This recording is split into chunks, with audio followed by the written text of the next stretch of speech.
Oke, silakan. Ya, selamat malam, Dimulai. Salve, Pater. Saya baru tahu kalau posisinya Romo ini bukan di Indonesia, ternyata di Kolombia ya. Tadi, wah luar biasa.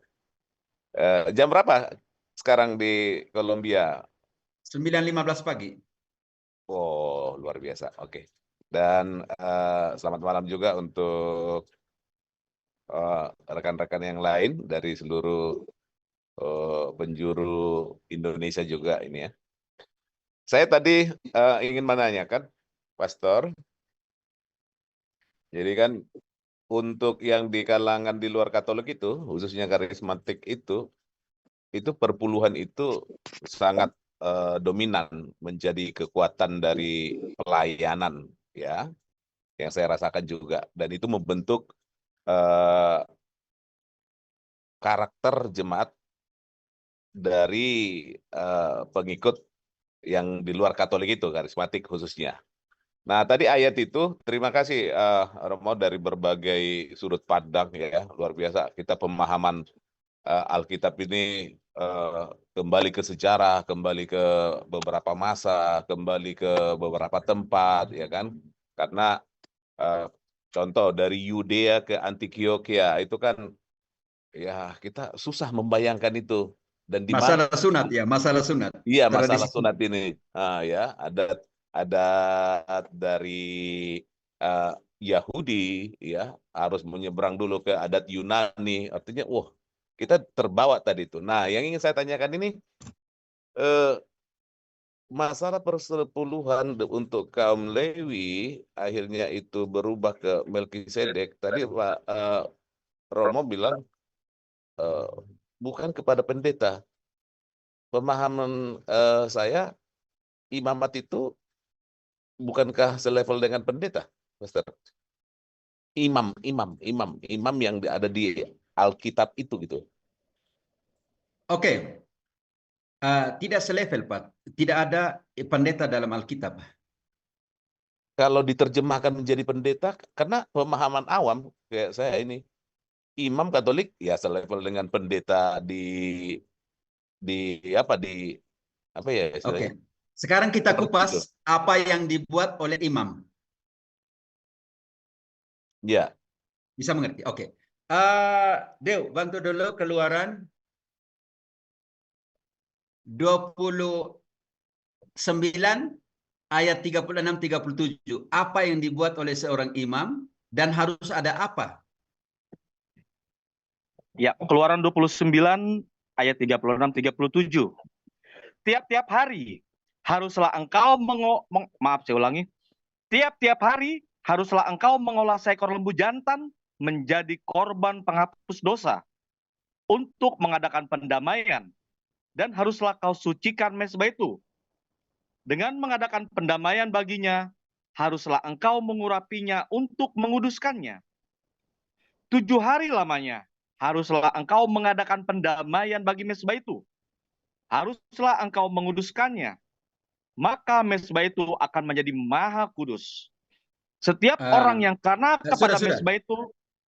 Dan setiap orang yang menyentuh mezbah itu menjadi kudus.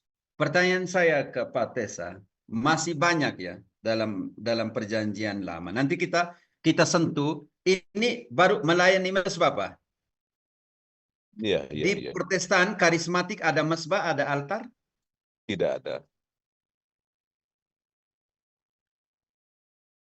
Dari segi ini, Iya, siapa yang iya. melayani altar? Imam Katolik. Pendeta melayani altar? Tidak. Tidak ada dalam kitab Tidak. suci. Yang kedua, Keluaran 5 ayat 4. Tugas imam yang lain nanti kita sandingkan ke perjanjian baru. Keluaran 5 ayat 4. Ayat 4. Tetapi Raja Mesir berkata kepada mereka. Imamat, maaf.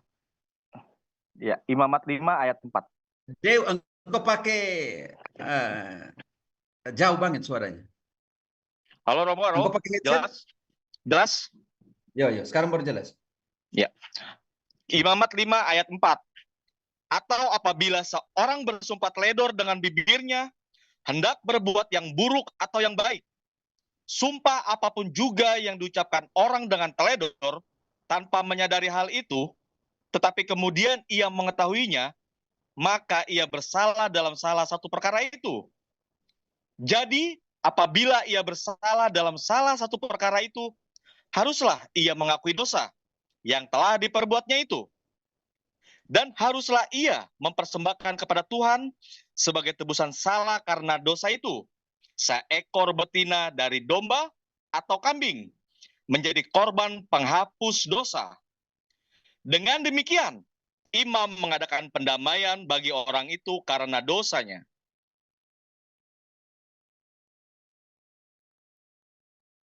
Berarti tugasnya yang berbeda ya. Bukan hanya sekedar penyebutannya imam sama pendeta itu sama gitu ya. Deo belum selesai ayatnya. Dan siapa yang harus membuat itu?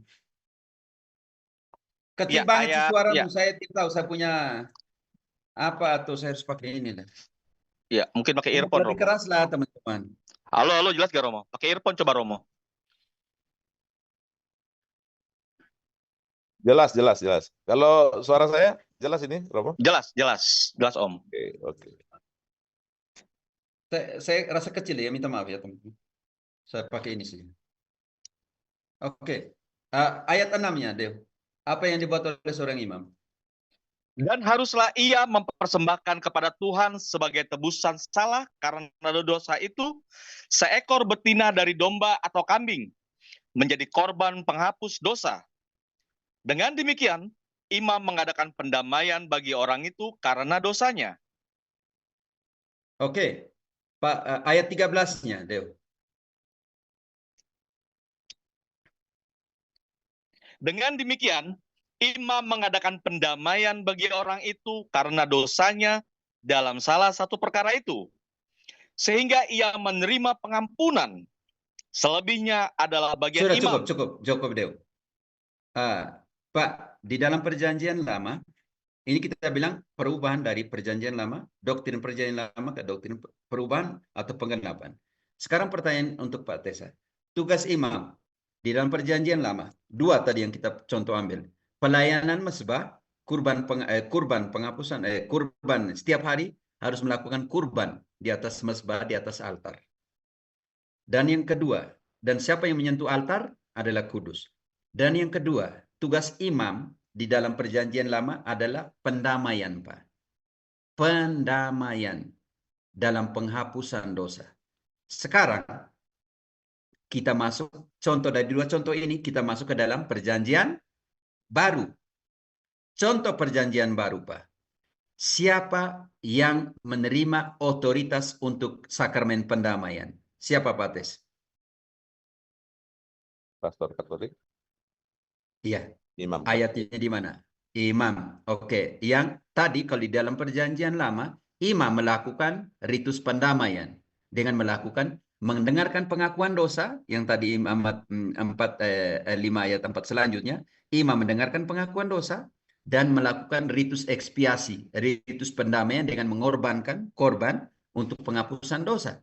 Sekarang otoritas yang sama untuk penghapusan dosa itu diberikan Yesus kepada para rasul. Yohanes 20 ayat 22-23.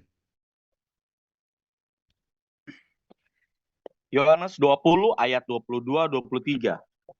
Dan sesudah berkata demikian, ia menghambusi mereka dan berkata, terimalah Roh Kudus. Jikalau kamu mengampuni dosa orang, dosanya diampuni. Dan jikalau kamu menyatakan dosa orang tetap ada, dosanya tetap ada. Di dalam perjanjian baru, Pak Tes, siapa yang melakukan ritus penghapusan dosa? Ya, imam. Para rasul. Imam Yahudi.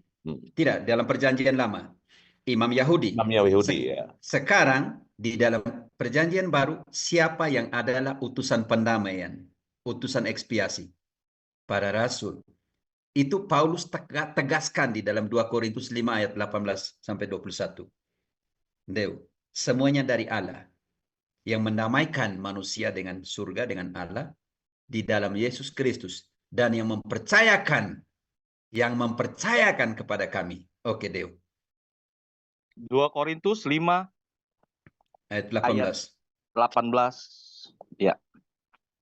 Dan semuanya ini dari Allah yang dengan perantaran Kristus telah mendamaikan kita dengan dirinya, dan yang telah mempercayakan pelayanan pendamaian itu kepada kami. Sebab Lanjut. Allah mendamaikan dunia dengan dirinya oleh Kristus dengan tidak memperhitungkan pelanggaran mereka. Ia telah mempercayakan berita pendamaian itu kepada kami. Jadi, kami ini adalah utusan-utusan Kristus. Seakan-akan Allah menasihati kamu dengan perantaran kami. Dalam nama Kristus kami meminta kepadamu, berilah dirimu didamaikan dengan Allah. Kok diputuskan dengan Allah? Oke, Deo. Pak Tes, pendeta melakukan ritus ekspiasi?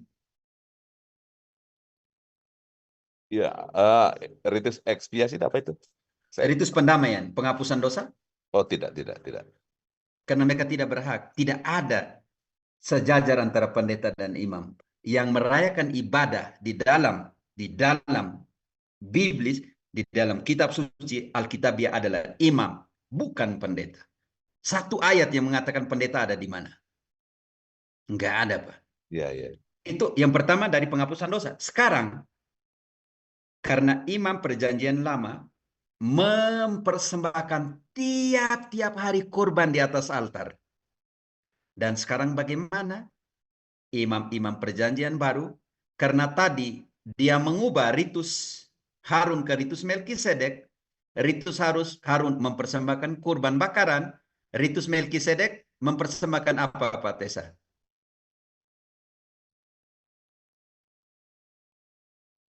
Pak tahu tidak yang dipersembahkan oleh Melkisedek? Halo? Persepuluhan? Oh, bukan. Bukan. Ini yang sekarang Pak harus mencintai Ekaristi. Di sini titik temu di mana. Tapi Pak sudah setuju tadi, Yesus mengubah ritus Harun ke ritus Melkisedek? Ya. Setuju. Setuju. Sekarang Pak Tessa harus tahu apa yang dipersembahkan Melkisedek. Kejadian 14 ayat 18. Roti dan anggur. Ya, di kitab suci Pak Matius. Ada. Nanti Yesus mempersembahkan apa? Nanti Rasul-Rasul mempersembahkan apa? Oke. Ya lo Romo. Kejadian 14 ayat 18. Ya, Kejadian 14 ayat 18. Melkisedek Raja Salem membawa roti dan anggur. Ia seorang imam Allah yang maha tinggi. Melkisedek mempersembahkan apa, Pak Tes? Roti dan anggur. Yesus mempersembahkan apa dalam malam perjamuan terakhir? Dan dia apa kata dia? Yes. Lukas 22. Ya. Oke. Lukas 22 ayat 19-20 deh.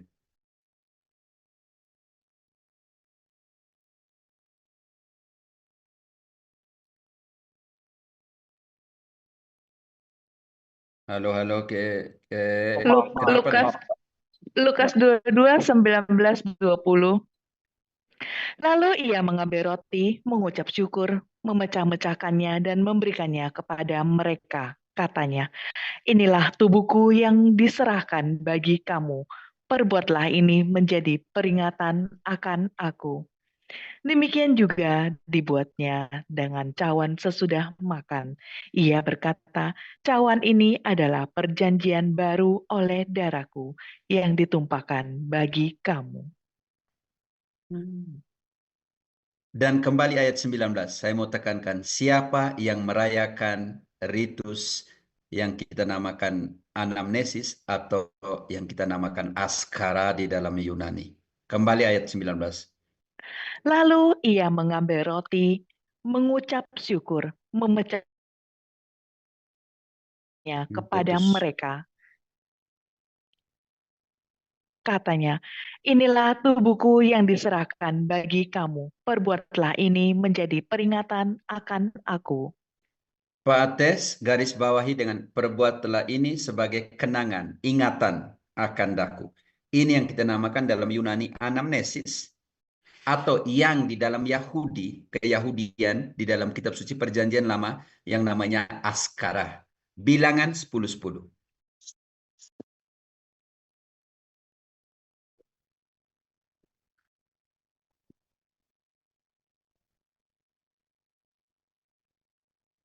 Halo? Bilangan Oh, 10-10. Tolong Lili bantu terpental cepat ya. mungkin. Iya. Juga pada hari-hari kamu bersukaria, pada perayaan-perayaanmu, dan pada bulan-bulan barumu, haruslah kamu meniup nafiri itu pada waktu mempersembahkan korban-korban bakaranmu dan korban-korban keselamatanmu. Maksudnya, supaya kamu diingat di hadapan Allahmu. Akulah Tuhan Allahmu. Garis bawahi kata diingatkan, anamnesis, askara. Dan dalam semua perayaan-perayaanmu, kamu merayakan itu, dan kamu diingatkan. Lakukanlah itu sebagai ingatan, kenangan, askara, anamnesis. Dan siapa yang berhak merayakan itu? Ayat 8, Dew. Dan siapa yang merayakan anamnesis itu? Siapa yang merayakan askara itu? Siapa yang melakukan, lakukanlah itu sebagai kenangan akan daku. Dan siapa yang berhak melakukan kenangan itu? Ayat 8. Nafiri-nafiri itu harus ditiup oleh anak-anak Imam Harun. Oleh anak siapa? Itu Imam Harun. Dan keturunan Harun adalah imam orang Israel. Dan nafiri-nafiri itu ditiupkan oleh siapa? Anak-anak Imam Harun. Pentabisan Imam Harun dan askara dan kenangan. Lakukan ini sebagai kenangan. Lakukan ini sebagai anamnesis. Lakukan ini sebagai askara. Dan Yesus orang Yahudi. Dan hanya askara, hanya anamnesis yang boleh dirayakan oleh seorang imam, bukan pendeta. Karena tiap-tiap hari imam mengadakan korban bakaran. Dan itu juga tiap-tiap hari gereja merayakan Ekaristi, pemecahan roti. Kisah 2 ayat 46.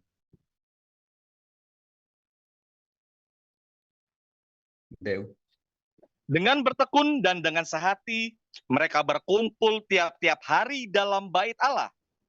Mereka memecahkan roti di rumah masing-masing secara bergilir dan makan bersama-sama dengan gembira dan dengan tulus hati.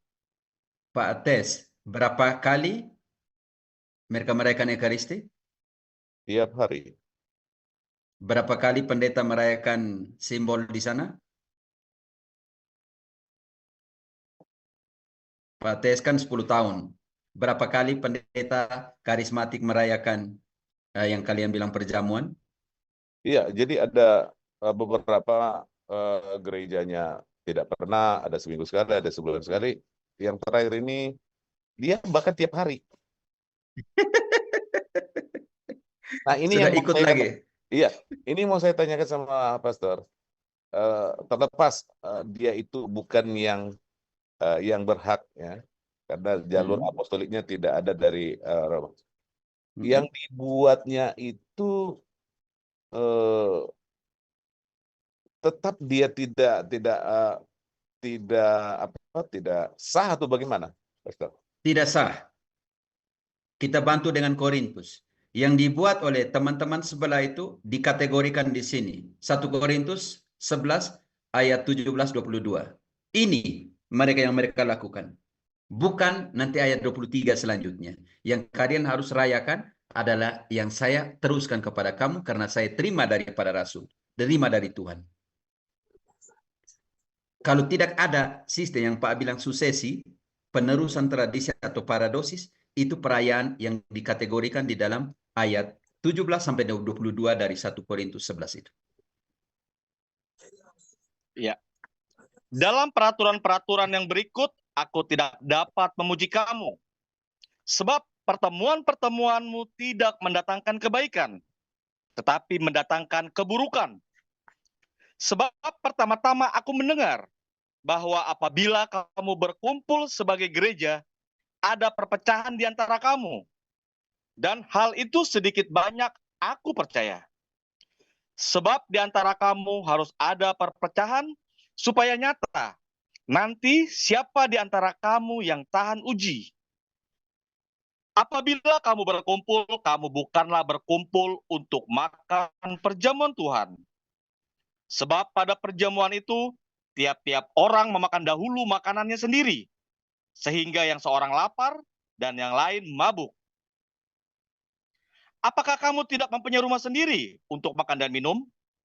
Atau maukah kamu menghinakan gereja Allah dan memalukan orang-orang yang tidak mempunyai apa-apa? Apakah yang kukatakan kepada kamu? Memuji kamu? Dalam hal ini aku tidak memuji. Sebab apa yang telah kuteruskan kepadamu telah Ini jangan aku dulu. terima 23 dari jangan Tuhan. dulu. 23 tidak boleh. Pak Tes, yang dirayakan di sana adalah perjamuan seperti ini. Yang tidak melihat Ekaristi sebagai kehadiran nyata, melainkan sebagai simbol.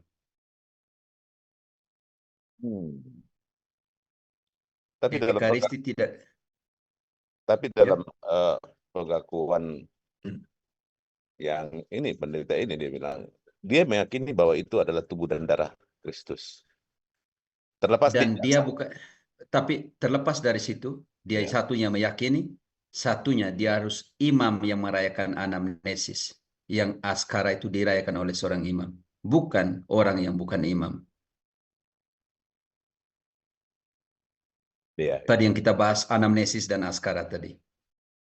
Karena itu harus dirayakan dalam pengertian yang saya terima, saya teruskan. Ada suksesi, Ya. pentabisan di sini. Ayat 23 itu bagian 1 itu sangat penting dimaknai. Dew. Ayat 23 sekarang. Sebab apa yang telah kuteruskan kepadamu telah aku terima dari Tuhan, yaitu bahwa Tuhan Yesus pada malam waktu ia diserahkan mengambil roti, dan sesudah itu ia mengucap syukur atasnya. Tahan dulu, Dew, tahan dulu.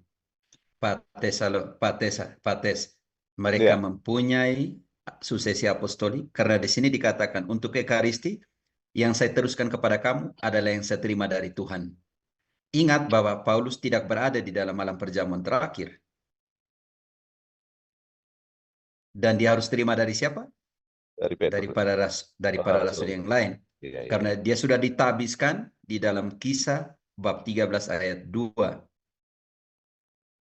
Yang dilaksanakan oleh para pendeta di sebelah. Mereka punya suksesi apostolik dengan pernyataan ini. Yang saya teruskan adalah yang saya terima dari Tuhan. Mereka terima dari mana kalau tidak ada suksesi apostolik? Iya, tidak ada. Putus. Ini juga namanya keabsahan di dalam sebuah liturgi. Yaitu yang saya terima, saya teruskan. Mantap, Romo. Bagaimana mereka mengatakan itu tiap hari? Memecah-mecahkan roti. Dan siapa? Dan mereka memecahkan itu seperti yang Paulus bilang. Yang saya terima adalah yang saya teruskan kepada kamu. Makanan ini bukan untuk kenyang. Ini untuk keselamatan. Contoh bukti bahwa Paulus merayakan Ekaristi. Kisah 27 ayat 33-35. Setelah itu kita ke Pak Rianto ya. Ini contoh bagaimana perjanjian baru adalah penggenapan perjanjian lama. Bagaimana perjanjian baru, Yesus mengubah doktrin, konsep di dalam perjanjian lama, dan bagaimana di dalam perjanjian baru seperti apa. Yang tadi, ritus Harun ke ritus Melkisedek. Dari pengorbanan binatang kepada pengorbanan yang kita namakan Ekaristi, roti dan anggur seperti Melkisedek. Oke, sekarang contoh bagaimana Paulus merayakan Ekaristi. Dew. Sebelum lanjut, Pater, soalnya daripada lewat. Tadi Pater bilang mereka tidak memecah-mecah roti. Ya memang mereka enggak. Roti tawar itu disobek, Pater, bukan dipecah. Oh iya. Ya, mereka kan pakai roti tawar, nggak bisa pecah-pecah roti mereka. Sobek-sobek roti. Oh. Pakai cup juga, cup agar-agar. Sekarang sudah memakai hosti juga, Pastor. Kan sudah jual bebas itu di beberapa toko-toko. Jadi semua tradisi Katolik dibawa ke sana kan, bukan lagi sholat kelitur apa? Yes. Makanya saya. Oke, lanjut. Lanjut bagaimana Paulus merayakan Ekaristi. Dan kita harus lihat bahwa Ekaristi itu bukan makanan untuk kenyang, Pak. Tapi makanan untuk apa? Dan kalau bukan Paulus, bukan imam, teman-teman siapkan. Dew, siapa yang punya TB2 bisa bantu TB2 untuk mengatakan bahwa Paulus itu imam. Dew, bagaimana? Sebelum kita mengatakan bahwa merayakan Ekaristi, kita harus tahu Paulus itu imam. Teman-teman yang punya TB2, tolong Roma 15 ayat 16. Roma 15 bisa dibaca. Ya. Oke, Prem. Setelah itu dia sebagai apa? Lalu kita ke kisah ya. Kisah 27. Yaitu bahwa aku menjadi pelayan Kristus Yesus bagi bangsa-bangsa lain sebagai imam. Tahan dulu, Prem. Tahan. Pak Tes, bisa mengerti bahwa di dalam terjemahan asli sangat jelas bahwa Paulus itu seorang imam. Imam. Supaya menjadi pelayan bangsa-bangsa sebagai apa, Pak Tes? Supaya bangsa-bangsa bukan Yahudi dapat diterima Tidak, oleh tidak. Tahan dulu, tahan dulu. Allah. Menjadi pelayan bangsa-bangsa sebagai apa? Baca kembali, Prem. Pak Tes dengar. Terjemahan aslinya seperti ini. Kata asli Yunaninya. Oke. Nanti dicatat aja Pak Tes. Roma 15 ayat 16. Ya. Tergantung Lai punya yang mana. Yang Lai punya, yang Protestan punya, yang edisi terbaru namanya TB2, Pak Tes, itu sangat pengakuan benar-benar terjemahan aslinya seperti apa. Oke, Oh. Prem. Pak punya TB2 atau bukan? Ini Saya masih TB2 Romo. Udah. Oke. Yang Prem punya TB2 juga. Oh, baca lebih keras, Prem, supaya Pak Tes dengar. Ya. Yaitu bahwa aku menjadi pelayan Kristus Yesus bagi bangsa-bangsa lain sebagai imam. Oke, sebagai imam ini dia punya dua tugas. Yang pertama, Prem, baca lanjut. Pemberitaan Injil Allah Dan yang kedua, supaya bangsa-bangsa lain dapat diterima oleh Allah sebagai persembahan yang berkenan kepadanya, yang disucikan oleh Roh Kudus. Pak Tes, dua tugas imam. Pewartaan, yang kedua persembahan. Di sini secara jelas liturgos artinya imam ya dalam pengertian Yahudi, Yunani kalau memang Pak tidak punya TB2. Jadi TB2 itu diterjemahkan oleh Lai dan Lai itu Protestan mayoritas. Jadi bagaimana terjemahan terakhir dari Lai ini membuktikan bahwa Paulus itu imam, bukan pendeta. Dan sebagai imam dia punya dua tugas. Yang pertama tugas adalah mewartakan, yang tugas kedua adalah mempersembahkan. Ofrecer kalau dalam bahasa Spanyol. Jadi karena dia punya dua tugas, pewartaan dan persembahan altar, maka dalam 1 Korintus yang kita baca tadi, 1 Korintus 9 ayat 13-14, yang hidup dari yang melayani altar hidup dari altar, dan yang melayani mimbar sabda hidup dari Injil. Jadi karena dia imam yang punya dua tugas, dan karena imam ini, maka Deo silakan dia merayakan apa di dalam Kisah 27 ayat 33-35. Ketika hari menjelang siang, Paulus mengajak semua orang untuk makan. Katanya, sudah 14 hari lamanya kamu menanti-nanti saja, menahan lapar dan tidak makan apa-apa. Karena itu aku menasihati kamu, supaya kamu makan dahulu. Hal itu perlu untuk keselamatanmu. Tahan Deo. Bukan setelah 14 hari mereka tidak rayakan Ekaristi, Pak Tes. Dan menanti. Di sini dikatakan makanan bukan untuk kenyang. Pak Tes bertahan 14 hari tidak makan, Pak Tes. Oh, nggak bisa. Sama. Jadi yang bukan untuk makanan untuk kenyang, melainkan makanan untuk apa, Deo? Baca kembali penegasan ayat itu. Karena itu aku menasihati kamu, supaya kamu makan dahulu. Hal itu perlu untuk keselamatanmu. Dan ingat, karena makanan untuk keselamatan, ada konsekuensinya. Kalau makanan ini untuk keselamatan, maka tidak seorang pun di antara kamu akan kehilangan sehelai pun dari rambut kepalanya. Oke, tahan. Sekarang Pak Tes, kita harus buktikan untuk makanan untuk keselamatan ini apa yang harus dibuat oleh Paulus ayat 35. Sesudah berkata demikian, ia mengambil roti, mengucap syukur kepada Allah di hadapan semua mereka, memecahkannya, lalu mulai makan. Oke, terima kasih Pak Tes. Paulus sebagai imam, kita sudah buktikan dalam ayatnya, dan dia merayakan apa di sini, Pak? Iya, Ekaristi. Dan Ekaristi itu makanan untuk keselamatan. Keselamatan. Apapun pendeta, mereka tidak akan merayakan sebagai kehadiran nyata Yesus. Mereka selalu merayakan itu sebagai Simbol. simbol. Simbol dan bukan keselamatan. Tidak ada, Bro. bukan keselamatan. Ya, Ini tapi jadi soal. ya jadi dari yang terakhir ini dia sudah menyatakan ini adalah tubuh dan darah Kristus kan gitu ya. Artinya dalam ucapannya dia juga meyakini itu, Pastor ya.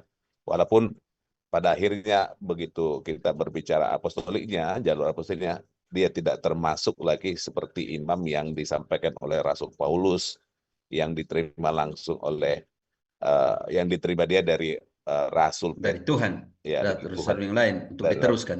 Iya.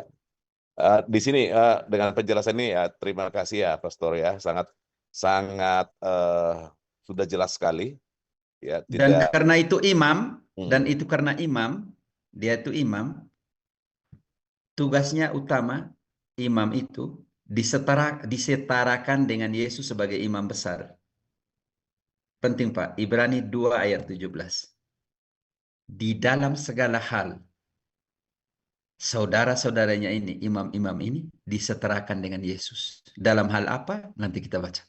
Ibrani 2 ayat 17. Setelah ini Pak Arianto ya. Pak Arianto bertahan sedikit, oke. Itulah sebabnya Karena Pak Tes ini 10 tahun di karismatik, di semat, dan barusan pulang dari Yerusalem, Tanah Suci, dan kembali kepada Katolik. Jadi terima kasih kembali kepada Ibu yang senantiasa mengasihi. Sekarang Pak Tes, imam-imam itu disetarakan dengan Yesus sebagai imam besar itu dalam satu hal atau dalam semua hal? Oke, silakan.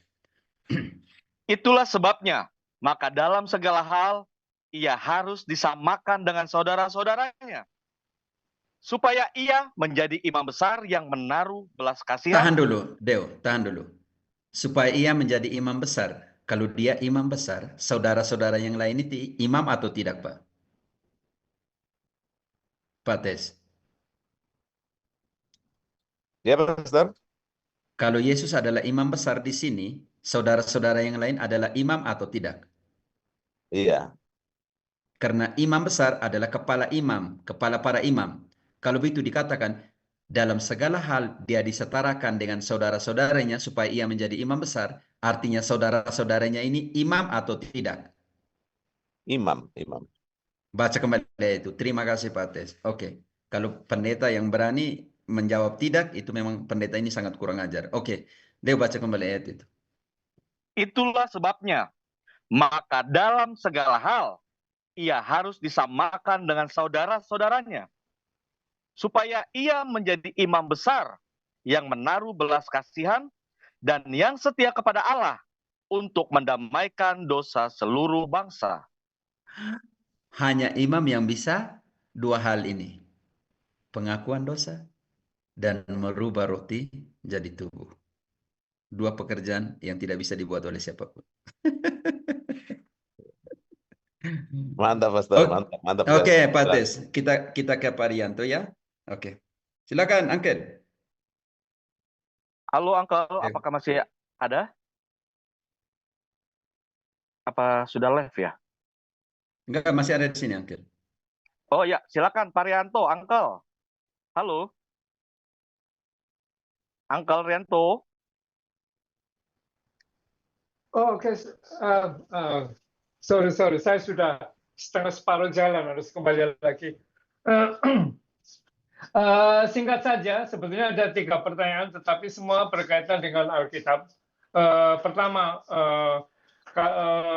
bagaimana sebaiknya kita membaca Alkitab? Apakah dari halaman 1, kemudian sampai halaman terakhir? Tapi dari kesan-kesan yang saya tangkap dari penjelasan Romo, bahwa dalam Perjanjian Baru itu lebih Yesus itu banyak melakukan pembaharuan. Jadi kalau kita membaca mulai dari Perjanjian Lama terlebih dahulu, itu saya khawatir akan kehilangan konteks dalam Perjanjian Baru, sehingga banyak teman-teman di sini juga menyarankan sebaiknya membaca Alkitab itu dari Perjanjian Baru dahulu, kemudian baru kembali ke Perjanjian Lama. Ya, Angkel, Ya, ini untuk semua, jawaban semua. Baca dari Oke. perjanjian baru, setelah itu kembali kepada perjanjian lama. Oke, Baca dari perjanjian baru. Oke. Oke, thank you.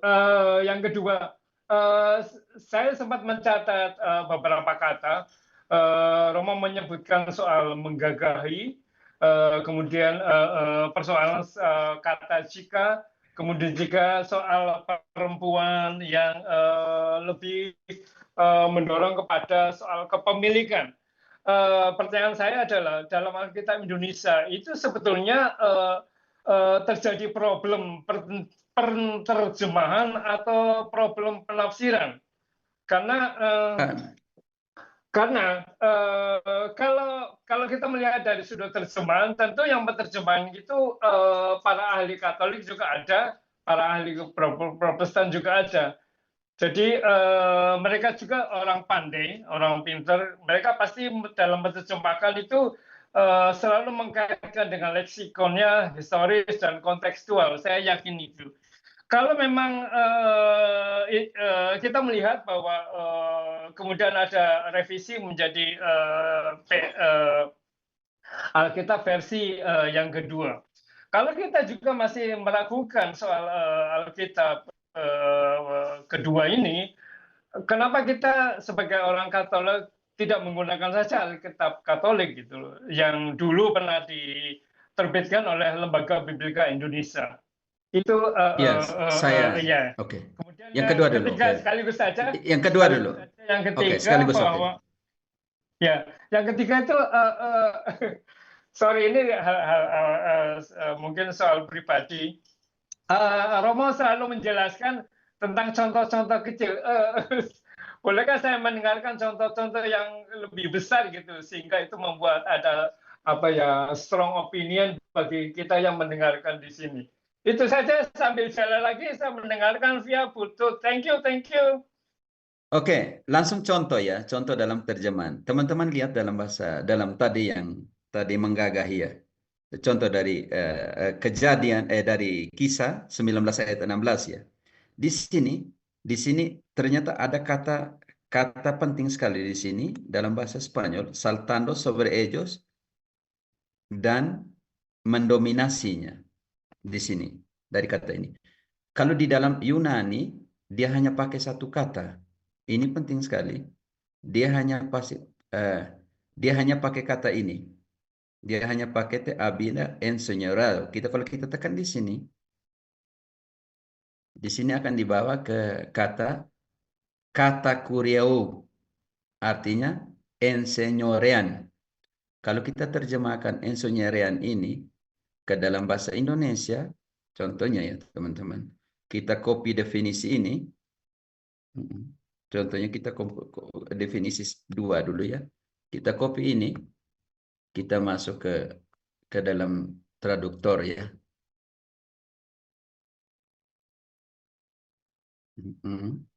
Ini Inggris Pak. Pak Dianto bisa lihat layarnya?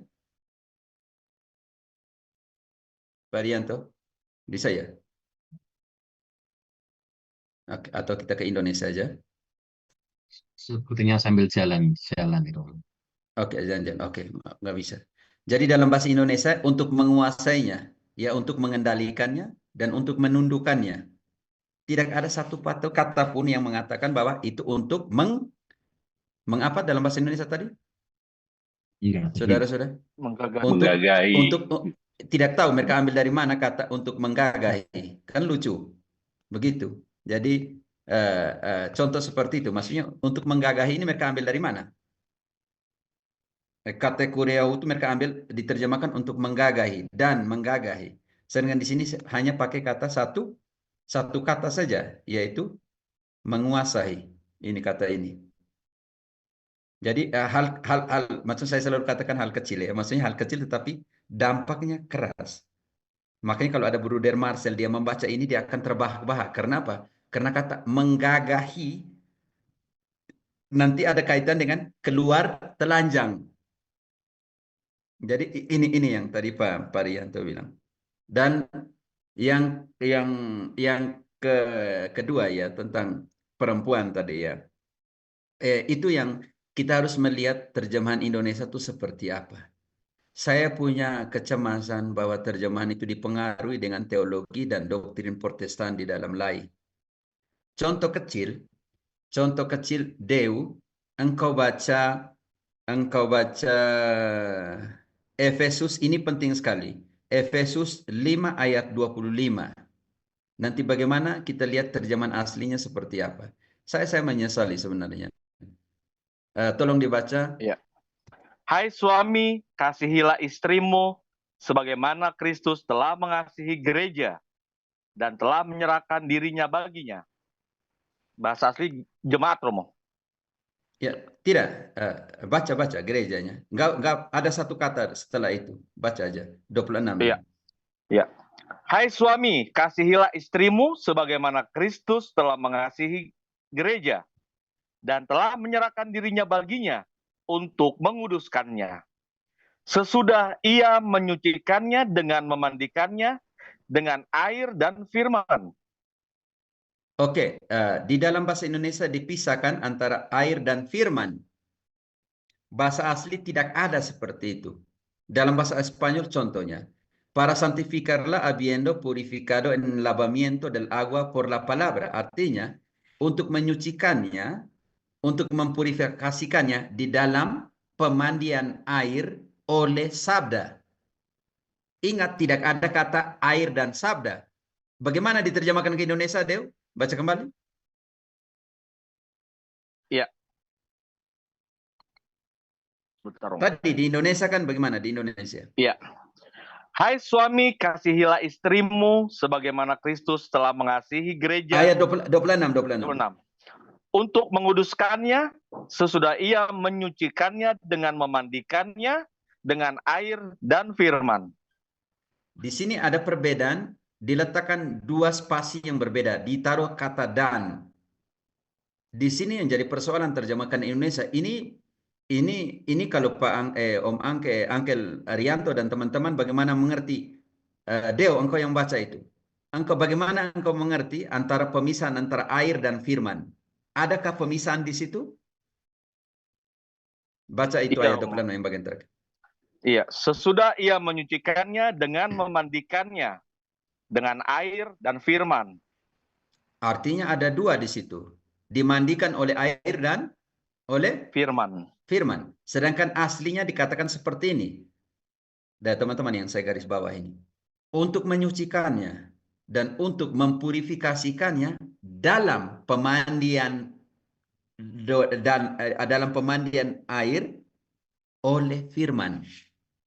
Artinya ketika seorang disucikan oleh air dan ketika firman itu menyucikan, dalam pengertian ketika dia dimandikan dalam air dan firman itu menyucikan. Yang menyucikan di sini adalah air atau firman. Firman, Romo. Firman. Oleh firman yang aslinya. Tetapi di Indonesia diterjemahkan seolah-olah yang menyucikan ini ada dua hal, yaitu ada dua dengan air dan firman. Dengan air dan firman. Ini dari segi teologis, wow, ini error besar. Ini ada error besar di situ. Di sini adalah di dalam pemandian air oleh firman.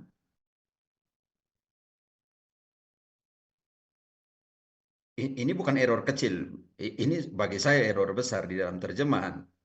Maka semoga para teolog biblista Katolik KWI menerjemahkan kita sendiri. Contohnya ini kitab suci ini.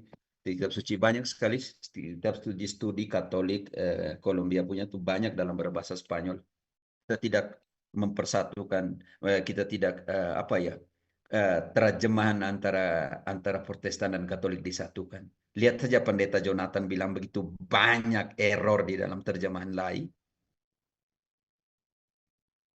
Semoga KWI Parianto ini contoh kecil tetapi error kerusakan besar ya di dalam penafsiran. Jadi saya hanya bilang contoh kecil tetapi itu tuh besar dalam pengertian ini. Takutnya di dalam LAI demokrasi, Romo, pemilihan suara terbanyak terhadap tafsiran kan? Pemilihan suara terbanyak. Makanya mereka terjemahkan. Ada satu hal, mereka bilang gereja, ada yang lain mereka bilang jemaat. Kenapa tidak konsisten? Contoh TB2, yang punya TB2 Prem, engkau baca di Matius 16:19. 16:18. Matius. Dia pakai kata apa itu di TB2?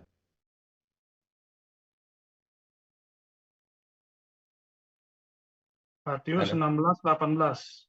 TB2. Dan aku pun berkata kepadamu, engkau adalah Petrus, dan di atas batu karang ini aku akan mendirikan jemaatku.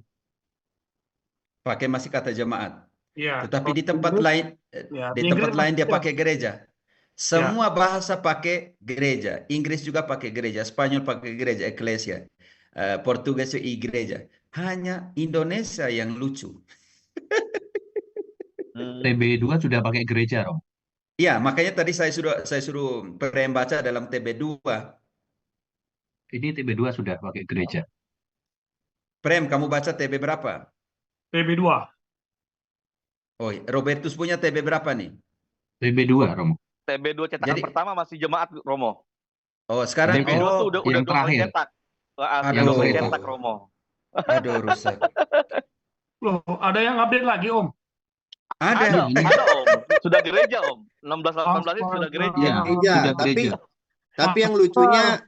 yang lucunya yang kata jemaat di situ cuman yang di ayat itu doang yang diganti jadi gereja. Jemaat yang lain tetap jemaat. Itu yang lucunya Indonesia. Bingung. Terjemahan tidak ada kesetiaan di dalam penerjemahan.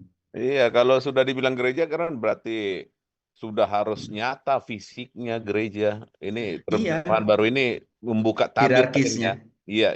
Makasih, Romo. Makasih. Hanya Indonesia yang terjemahan yang aneh-aneh gitu. Oh, kalau jemaat itu kan bisa cuma kumpul-kumpul. Kumpul-kumpul, apa, benar ya. sekali. Ya, Iya. begitu gereja sudah tegas sih ya, gereja mana? Ya kan? Hmm. Mantap, Romo. Oke. Semoga KBI menerjemahkan sendiri untuk orang Katolik lah. Daripada pusing kepala gabung dengan LAI dan semua. Semoga urusan ekonomi di belakang lah. Mau percetakan ada loh. Nusa Indah dulu percetakan. Ada yang, teman-teman ada yang punya kitab suci terjemahan Nusa Indah? Yang tahun 70-an? Kalau di online sih ada, Romo. ND, Romo. Tapi nggak tahu deh, kalau ND masih termasuk gak ya? Nusa Indah bukan yang di sini ya. Kalau di online sih ada. Di aplikasi ND. Oh, ya. Oh iya, Mo. Betul, Mo. Sorry, Mo. Yang ini, kalau bentuk fisik ya, Mo. Yang bentuk fisik. Ini udah gereja, Mo, di sini. Bayangkan, udah gereja. Tadi kamu baca yang online. Tadi saya buka dari handphone, ya. Kalau yang TB2 itu Tuh, orang ini nih. Oke, jadi begitu ya. Seperti Uncle ini, Rian. Mo. Contohnya, Mo, kalau itu sudah itu sudah dirubah menjadi gereja, kenapa kayak seperti contoh hal menegur ketika membawa 2 orang dan dia tidak masih mau mendengarkan, bawalah kepada jemaat. Ini kan rancu bahasanya. Kalau bawa ke jemaat 1 orang pun itu jemaat kan? Iya, Tapi kalau bawa ke gereja jadi rancu. bukan perorangan. Iya, karena apa? Karena kalau kita mau analisa, kita baca jangan hanya sampai dengan 18. Setelah itu ke belakang, nanti bilang ada 2-3 orang berkumpul.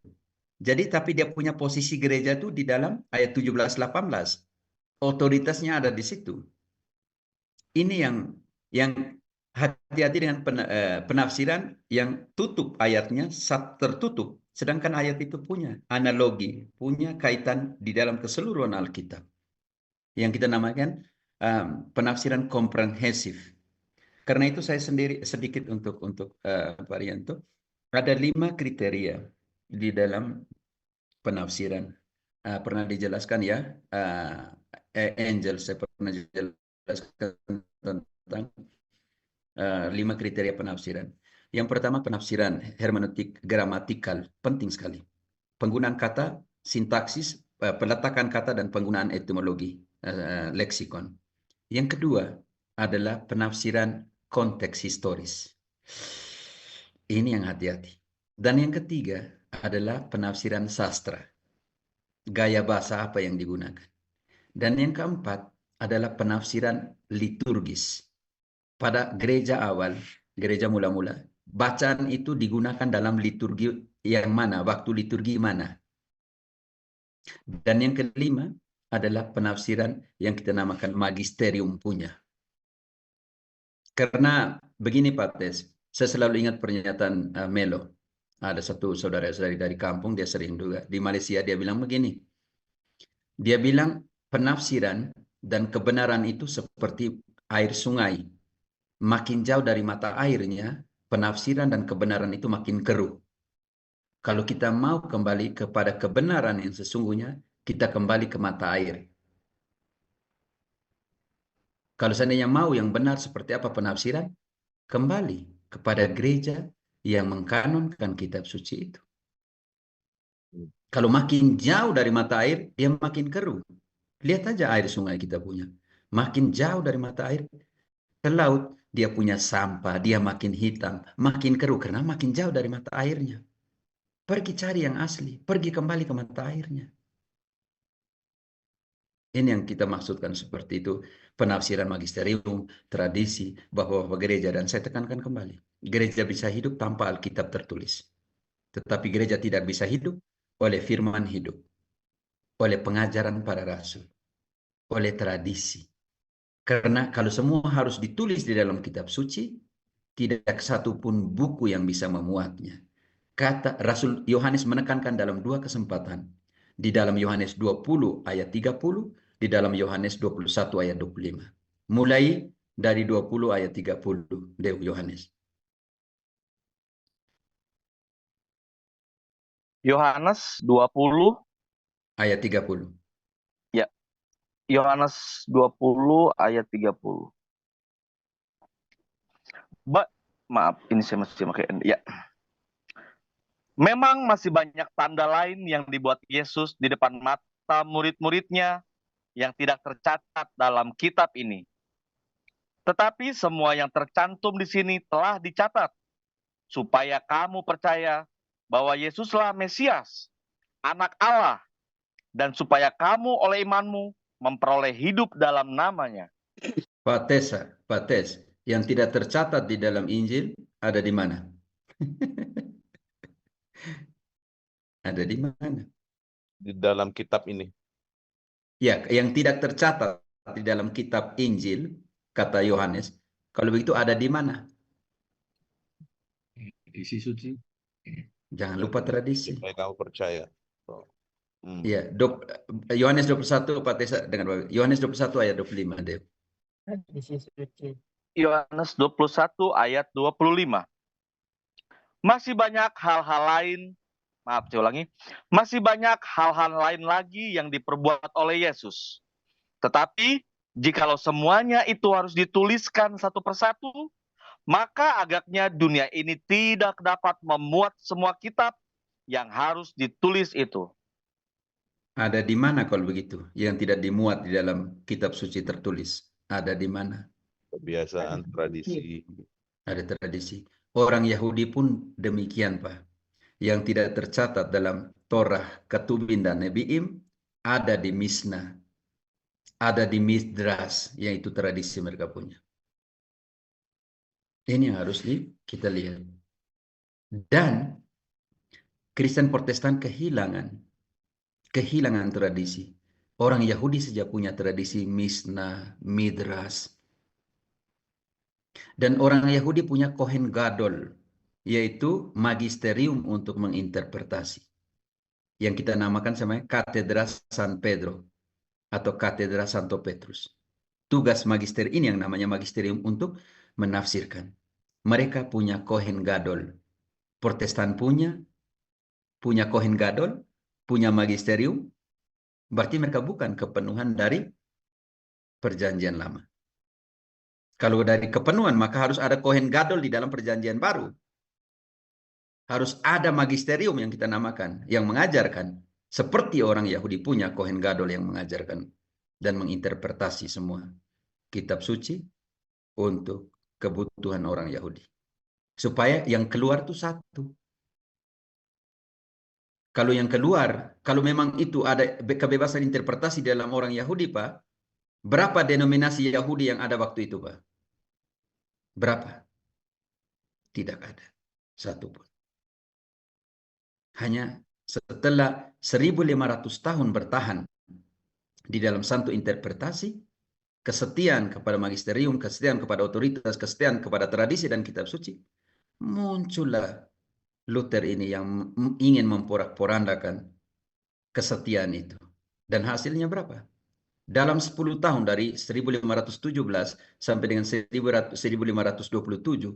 Luther menyesal karena dia tidak maksud untuk memecahkan. Dan apa yang terjadi? Hanya dengan 10 tahun, pada saat itu sudah ada 400 denominasi. Dia menyesal. Luther sendiri menyesal. Dia tidak bermaksud untuk membuat begitu banyak denominasi. Tapi hasilnya seperti itu. Oke, Angkel bisa mengerti? Semoga KWI buat terjemahan Katolik sendirilah. Bangga dengan terjemahan sendiri. Masih pakai lay. Ada muatan apa di sana kalau gitu? Ekumenis. Tapi ekumenis kehilangan kebenaran. Atau kebenaran bisa direlativisme? Tidak bisa. Buat apa sih begitu banyak ahli yang kita miliki?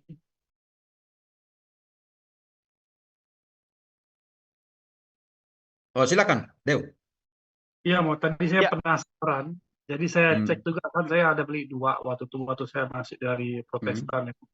Ternyata di TB2-nya Protestan tadi yang saya kasih lihat itu juga udah diganti gereja. Jadi gereja? Iya, saya penasaran juga, dari takutnya di Protestan gereja gitu. Tetap gereja. Iya, enggak, maksudnya kalau kan tadi kan Prim masih lihat yang kita punya mau. Nah, kebetulan Prim juga punya juga kan, udah punya juga waktu masih Protestan. Ternyata Prim cek, oh iya udah diganti juga gereja. Bukan jemaat, takutnya nggak diganti. Mereka punya gitu Romo. Oke, Pak Robertus, silakan. Iya, Romo. Pater, terima kasih. Menarik sekali apa yang disampaikan Pater Heru pada malam hari ini. Ya, menjadi pertanyaan saya adalah apa yang disampaikan Pater, bahwa kita punya, ya, KWI itu punya pasti sumber daya Romo yang luar biasa. Tapi kenapa sampai sekarang kita justru belum punya kitab suci sendiri? Ini menjadi pertanyaan, ya kan? Selanjutnya kalau bicara soal percetakan, kita seperti yang di kolom komentar juga disampaikan bahwa kita punya percetakan yang gede juga gitu kan, kayak Canisius gitu kan. Artinya secara kemampuan cetak juga kita jelas mampu gitu kan. Nah, ini menjadi pertanyaan, kenapa selama ini justru kita belum punya yang dari kita sendiri itu, Pater. Mungkin Pater bisa ceritakan itu ya, latar belakang yang mungkin kami tidak ketahui. Terima kasih. Saya tidak bagian dari KWI, saya tidak bisa mengatakan seperti itu karena saya hidup di sini 17 tahun dengan tradisi setia tafsiran dan cetakan Katolik, dan SVD punya editorial besar sekali di sini. Untuk justru kongregasi yang lain ambil dari SVD punya editorial SVD punya di sini. Jadi kongregasi Santo Paulus, kongregasi yang lain ambil kitab sucinya, ambil dari editorial SVD punya di sini. Karena itu terjemahan-terjemahan Katolik ya, Yerusalem, terjemahan Amerika Latin, terjemahan Dios Habla Hoy, itu sangat-sangat Katolik semuanya itu, dengan prinsip dasar penerjemahan kesetiaan. Kenapa? Karena ada terjemahan namanya Reina Valera. Reina Valera itu terjemahan dari 2 imam yang keluar dari kekatolikan dan jadi Protestantisme, dan mereka menerjemahkan, dan setiap tahun ada perbaikan penerjemahan. Tiap tahun ada. Itu yang terjadi dengan lay sekarang. Setiap edisi baru diganti, edisi baru diganti, edisi baru diperbaiki. Kapan Katolik punya kitab suci yang tidak diperbaiki? Karena selalu punya kesetiaan di dalam penerjemahan. Kenapa tidak ambil pakai Vulgata yang asli diterjemahkan seperti itu? Kenapa tidak menghargai kerja beratnya Santo Hieronymus? Ini juga pertanyaan. Ada apa sih di Indonesia Katolik tidak bisa memiliki kitab suci terjemahannya sendiri? Ada apa sih? Saya tidak bisa mengerti sampai sana Pak Robert, itu saya 17 tahun sini karena dan juga tidak menjadi bagian dari KWI, jadi tidak bisa tahu kenapa. Karena percetakan, karena kertas, karena apa? Karena apa yang ada di balik sih sebenarnya? Karena pendasaran ekumenis. Kalau saya lihat kriteria ekumenis dalam 821 tidak ada hubungan dengan penerjemahan kitab suci. Kalau kita mau analisa ya, tidak ada hubungan dengan kerja menerjemahkan kitab suci. Dalam tindakan ekumenis dalam Katekismus 821 tidak ada hubungan dengan penerjemahan kitab suci. Semoga KWI tolong kesetiaan kepada terjemahan yang supaya orang Katolik jaminan terjemahan mana nih? Ya sudah pakai yang Katolik punya, selesai kita orang Katolik. Masa sih Deuterokanonik diterjemahkan oleh mereka dalam edisi bersama diterjemahkan oleh lain yang tidak terima Deuterokanonik? Gimana sih? Iya. Pak Robert, ya Pak Robert silakan. Saya Iya. tidak bisa komen lebih Iya. banyak karena saya bukan bagian dari Terima KWI. kasih Romo. Artinya ini menjadi pemikiran kita semua, terutama yang di Indonesia, bagaimana mendorong KWI ya Romo ya, agar kita juga pada akhirnya punya kitab dari kita sendiri gitu kan. Ya, kan? Tolong disampaikan, tolong Iya. disampaikan. Kalau negara-negara lain punya edisi Katolik sendiri, lalu kenapa Indonesia nggak bisa punya edisi Katolik sendiri? Ada apa sih? Emang ingat bahwa Yohanes Paulus kedua atau Benediktus bilang, jadilah Katolik bukan kuantitas tetapi kualitas. Semoga terjemahan juga terjemahan asli Katolik ya, yang lebih punya kesetiaan kepada yang mata air tadi, daripada kita sudah memang dalam pengertian ini untuk kitab suci ya, pergerakan besar dalam pengertian Protestantisme karena memberi kitab suci kepada umat, kepada jemaat, kepada rakyat dalam pengertian ini. Tetapi yang tadi setelah saya katakan bahwa diberikan tetapi tanpa bimbingan untuk menafsirkan. Dan kalau misalnya kitab suci Protestan, contohnya dalam edisi Spanyol Reina Valera, tiap tahun punya koreksi. Sampai kapan? Yesus sudah memberikan kepenuhan kepada gereja, setiap tahun ada koreksi, Kapan punya terjemahan yang pasti? Kalau setiap tahun ada koreksi terus, bagaimana? Oke Romo, terima kasih Romo. Ya. Semoga lah kalian Katolik Indonesia bisa beritahu lah. Amin. Milikilah terjemahan.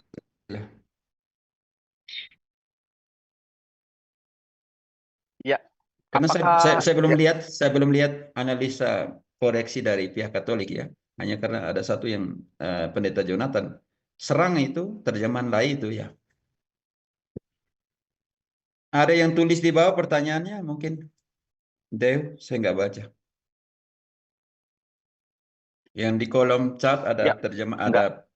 Sudah tidak ada Romo, mungkin sudah bisa buat berkat penutup, doa dan berkat penutup. Setelah itu kita dilanjutkan dengan acara bebas. Mungkin ada yang ingin bertanya lebih dalam di luar tentang materi. tema apa saja. Oke.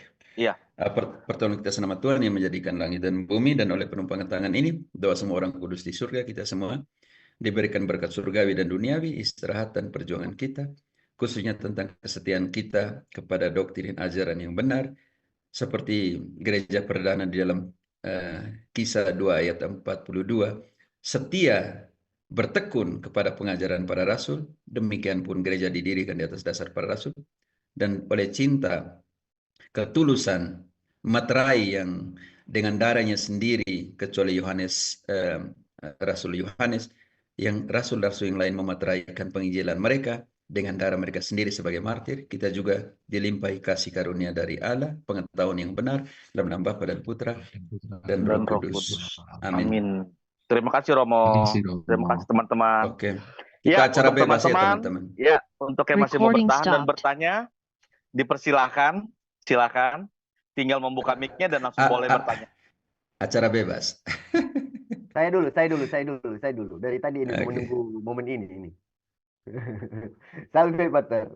Jadi ada video itu, ada yang punya videonya, ada yang download nggak, Om Andreas atau Om Loro, yang pendeta GPIB itu mengatakan bahwa tradisi Minggu Palma itu bukan hanya milik Katolik, tetapi Protestan juga punya. Dan sekarang sebagai pembenaran diri karena mereka sekarang melakukan Minggu Palma, kemudian ada kata-kata yang paling menohok itu bahwa Katolik pun belajar dari Protestan. Nah, itu gimana itu, Pastor? Tanggapannya bagaimana itu? Bagi saya paling kurang ajar juga. Protestan lahir kapan sih? Gereja mana tuh? Namanya apa? Gereja apa? GPIB GPIB. kayaknya. GPIB. Coba cari di GPIB Google Roma. GPIB itu lahir tahun berapa? Tolong, Angel. Angkot GPIB lahir tahun berapa? Dibentuk tahun berapa? Tolong teman-teman, GPIB lahir tahun berapa? Halo? 48 Roma. Tahun berapa? 1948. Kurang tahun 1948, 3, Pastor. 1948. dikurangi tahun 33. 1948. Dikurangi tahun 33. Iya, Buset, karena berapa tahun ya? tafsiran bebas aja, ya kan? Oke, Deo baca dulu. Galatia 1 ayat 6. Ini yang kita namakan bukan Injil yang lain, melainkan memanipulasi. Deo. Ya, Galatia 1 ayat 6. Mm. Aku heran bahwa kamu begitu lekas berbalik daripada Dia yang oleh kasih karunia Kristus telah memanggil kamu dan mengikuti suatu Injil lain yang sebenarnya bukan Injil. Hanya ada orang yang mengacaukan kamu dan yang bermaksud untuk memutarbalikkan Injil Kristus. Dan untuk orang yang tukang putar balikan Injil itu, ayat 8, Deo.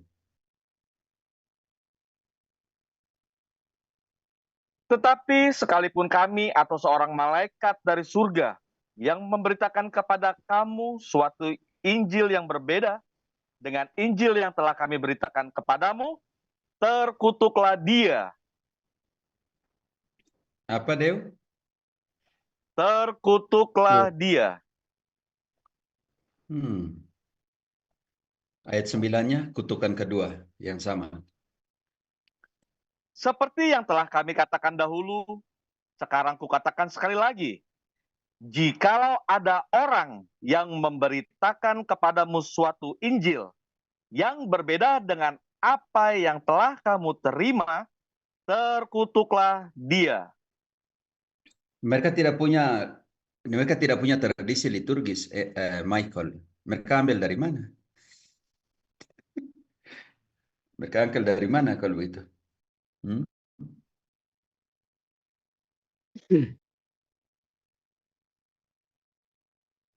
Mereka ambil dari mana kalau mereka tidak punya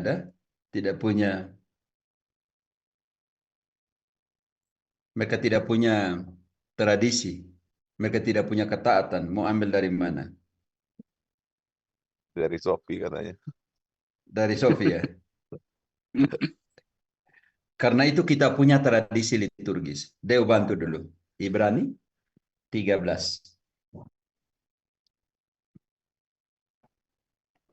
Ibrani 13. 13 ayat ayat 7. Ayat 7 ya. Ingatlah akan pemimpin-pemimpin kamu yang telah menyampaikan firman Allah kepadamu. Perhatikanlah akhir hidup mereka dan contohlah iman mereka. Oke, sekarang di ayat 8 dia omong tentang apa? Tradisi atau tidak? Yesus Kristus tetap sama, baik kemarin maupun hari ini dan selama-lamanya. Ayat 9, hati-hati yang mengajarkan hal-hal yang berbeda. Yesus sama, kemarin, hari ini, dan selamanya. Yesus tetap sama. Karena itu hati-hati dengan orang yang ajar sembarang-sembarang. Oke. Janganlah kamu disesatkan, ya. Janganlah kamu disesatkan oleh berbagai-bagai ajaran asing. Sebab yang baik ialah bahwa hati kamu diperkuatkan dengan kasih karunia dan bukan dengan berbagai makanan yang tidak memberi faedah kepada mereka yang menuruti aturan-aturan makanan macam itu. Ayat 10. Karena kita punya satu altar. Bukan yang mereka yang tidak ada altar. Oke.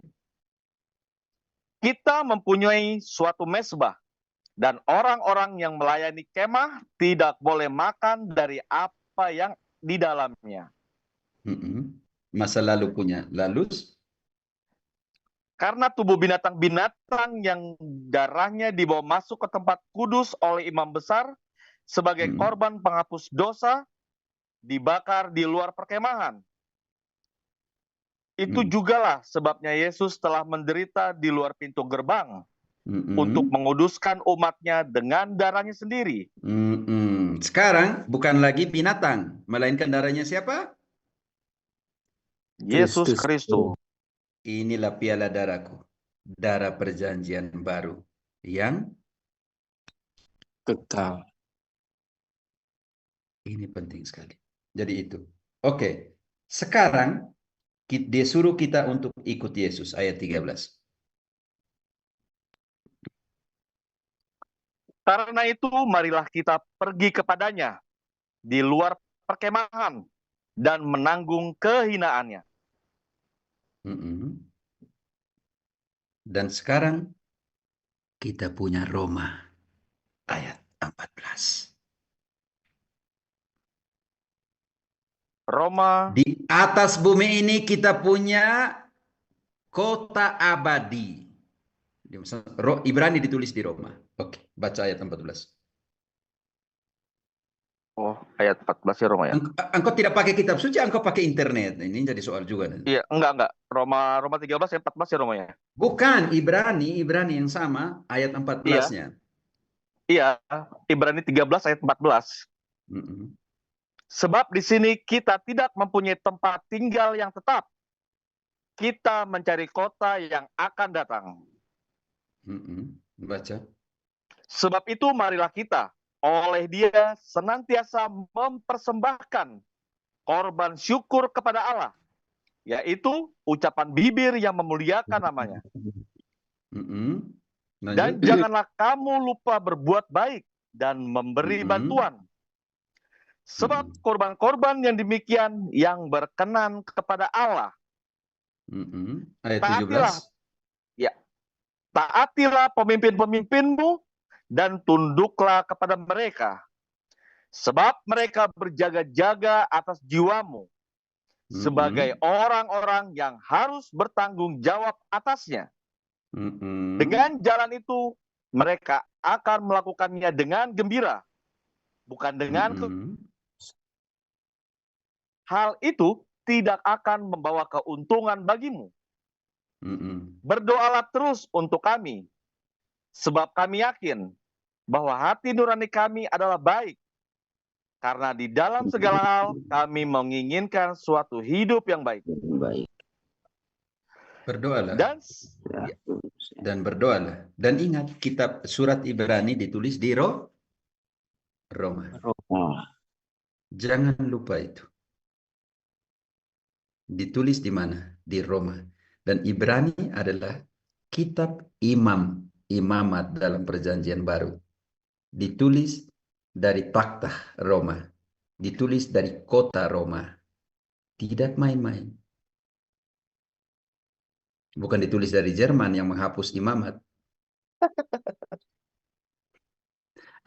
Ya, di Calvin Belanda yang menghapus imamat. Tidak ada di situ.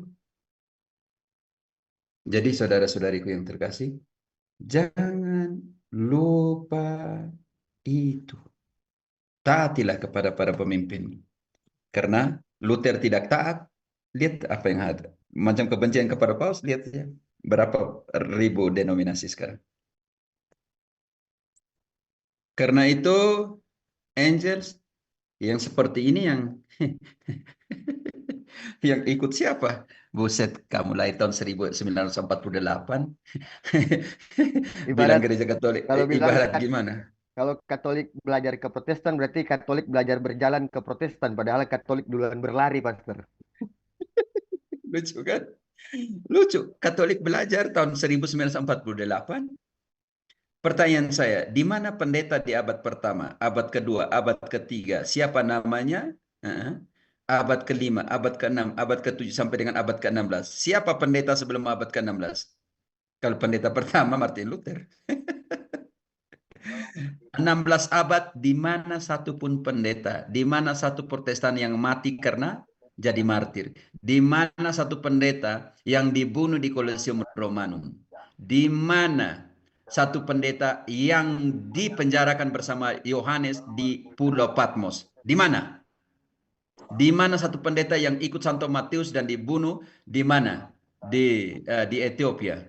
Di mana yang ikut Santo Markus dan mati di Alexandria di Mesir? Di mana? Di mana yang pendeta satu menemani Paulus pergi ke Roma dan mati di Roma bersama dengan di kota di mana juga Petrus mati? Di mana? Jangan omong kebenaran di sini yang kita Katolik mengikuti Protestan setelah sekian puluh abad. Pater, karena kita sudah bahas sedikit tentang video tadi tentang Palmarium, Pater bisa ini nggak Pater? Soalnya kan kalau sisi Alkitabiah kan memang ada kejadian Yesus masuk ke gerbang Yerusalem disambut dengan palma, dan yang setahu saya itu adalah tipologi ya Pater ya, karena di Raja Daud Itu pun sangat biblis, sangat biblis. Raja Daud pun masuk kota Yerusalem saat dia menang lawan Goliat disambut dengan daun palma kalau nggak salah. Bukan lawan Goliat sih, habis menang peperangan kalau setahu saya. Raja Daud disambut dengan palma juga. Tetapi di Alkitab kan tidak dituliskan bahwa tradisi itu dilakukan berulang-ulang oleh para rasul yang sehingga menjadi tradisi gereja. Nah, gimana penjelasannya tentang Minggu Palma ini sehingga bisa menjadi tradisi di dalam gereja Katolik? Istilahnya Kita harus menjadi kembali ke bagian dari Minggu liturgi, Palma Pak. dalam. Ya, kita harus kembali kepada sejarah Minggu Palem. Itu penting sekali. Sejak kapan? Teman-teman bisa masuk ke Google lah kalian ini. Sejak kapan Minggu Palem di dasar biblisnya di mana, simbolismenya di mana, Yesus masuk kota Yerusalem, dan itu mulai masuk ke dalam pekan yang namanya Pekan Suci. Membuka seluruh sejarah Yesus punya di dalam Pekan Suci itu. Dan dari Lukas 19:41 kalau tidak salah, yang adanya super film ilam dalam Latin dalam proses seperti itu. Saya pikir ini juga harus dibuka kembali sejarah Pekan Suci, bukan hanya sejarah dalam pengertian Minggu Palem ya. Jadi kita harus buka semua dari pendasaran teks biblis sampai dengan dibawa ke misa itu seperti apa. Saya pikir ini juga kalian harus lihat sejak kapan dirayakan Pekan Suci dan semuanya itu. Saya pikir kalau kita bongkar satu-satu semua sejarah, kita harus bongkar semua sejarah di dalam gereja. Contohnya dari segi observasi liturgi di dalam Kristianisme di Eropa dan Oriental, di Timur, sejak kapan dirayakan seperti itu ya. Jadi saya pikir secara liturgisnya dimulai kapan, kalian baca sendirilah sampai dengan abad keberapa dimulai dan tahun berapa dan semuanya itu. Ya, saya pikir ini pertanyaan bagus dari Angels, tapi kalian bongkar sendirilah supaya kami ada PR juga lah.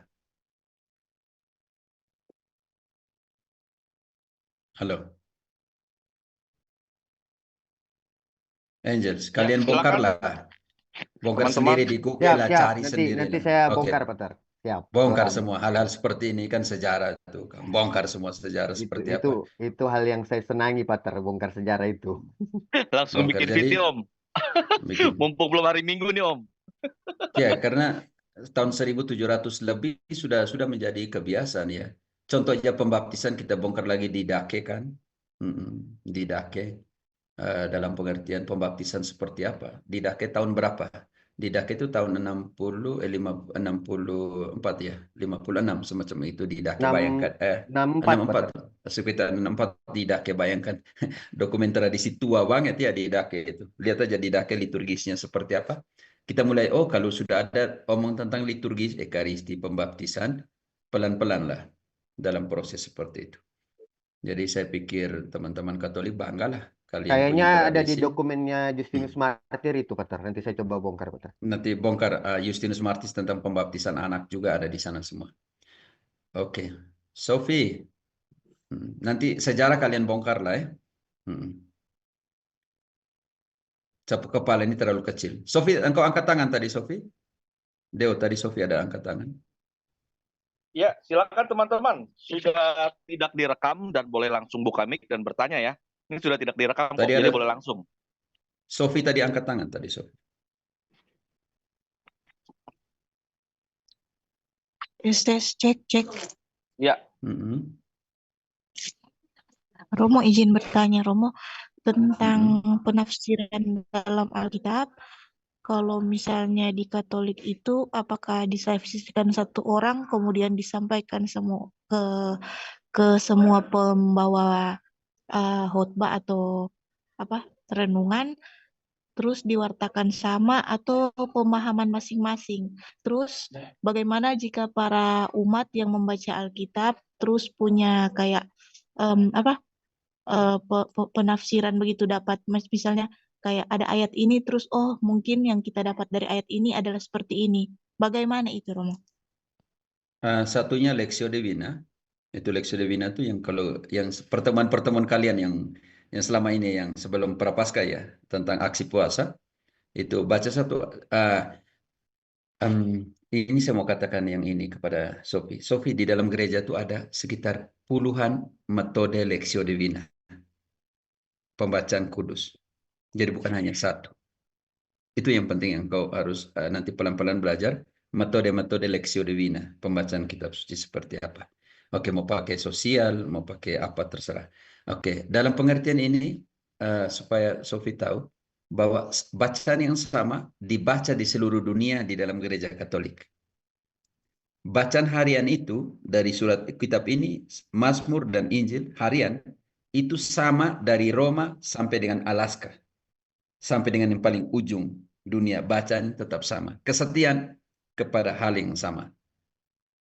Dan bacaan untuk hari Minggu, bacaan satu, Mazmur, bacaan kedua, aklamasi Injil dan Injil itu sama di seluruh gereja. Dan penafsiran itu sama untuk seluruh gereja. Tergantung pesan yang disampaikan pengkhotbah, Romo yang membawakan khotbah, itu mungkin dengan teknik berbeda untuk membawakan. Dia lebih kepada Kristus dari atas atau Kristus dari bawah. Artinya, sabda Tuhan berbicara seperti ini, atau dia berbicara dari situasi manusia keluarga seperti ini, kitab suci menjawabnya seperti apa.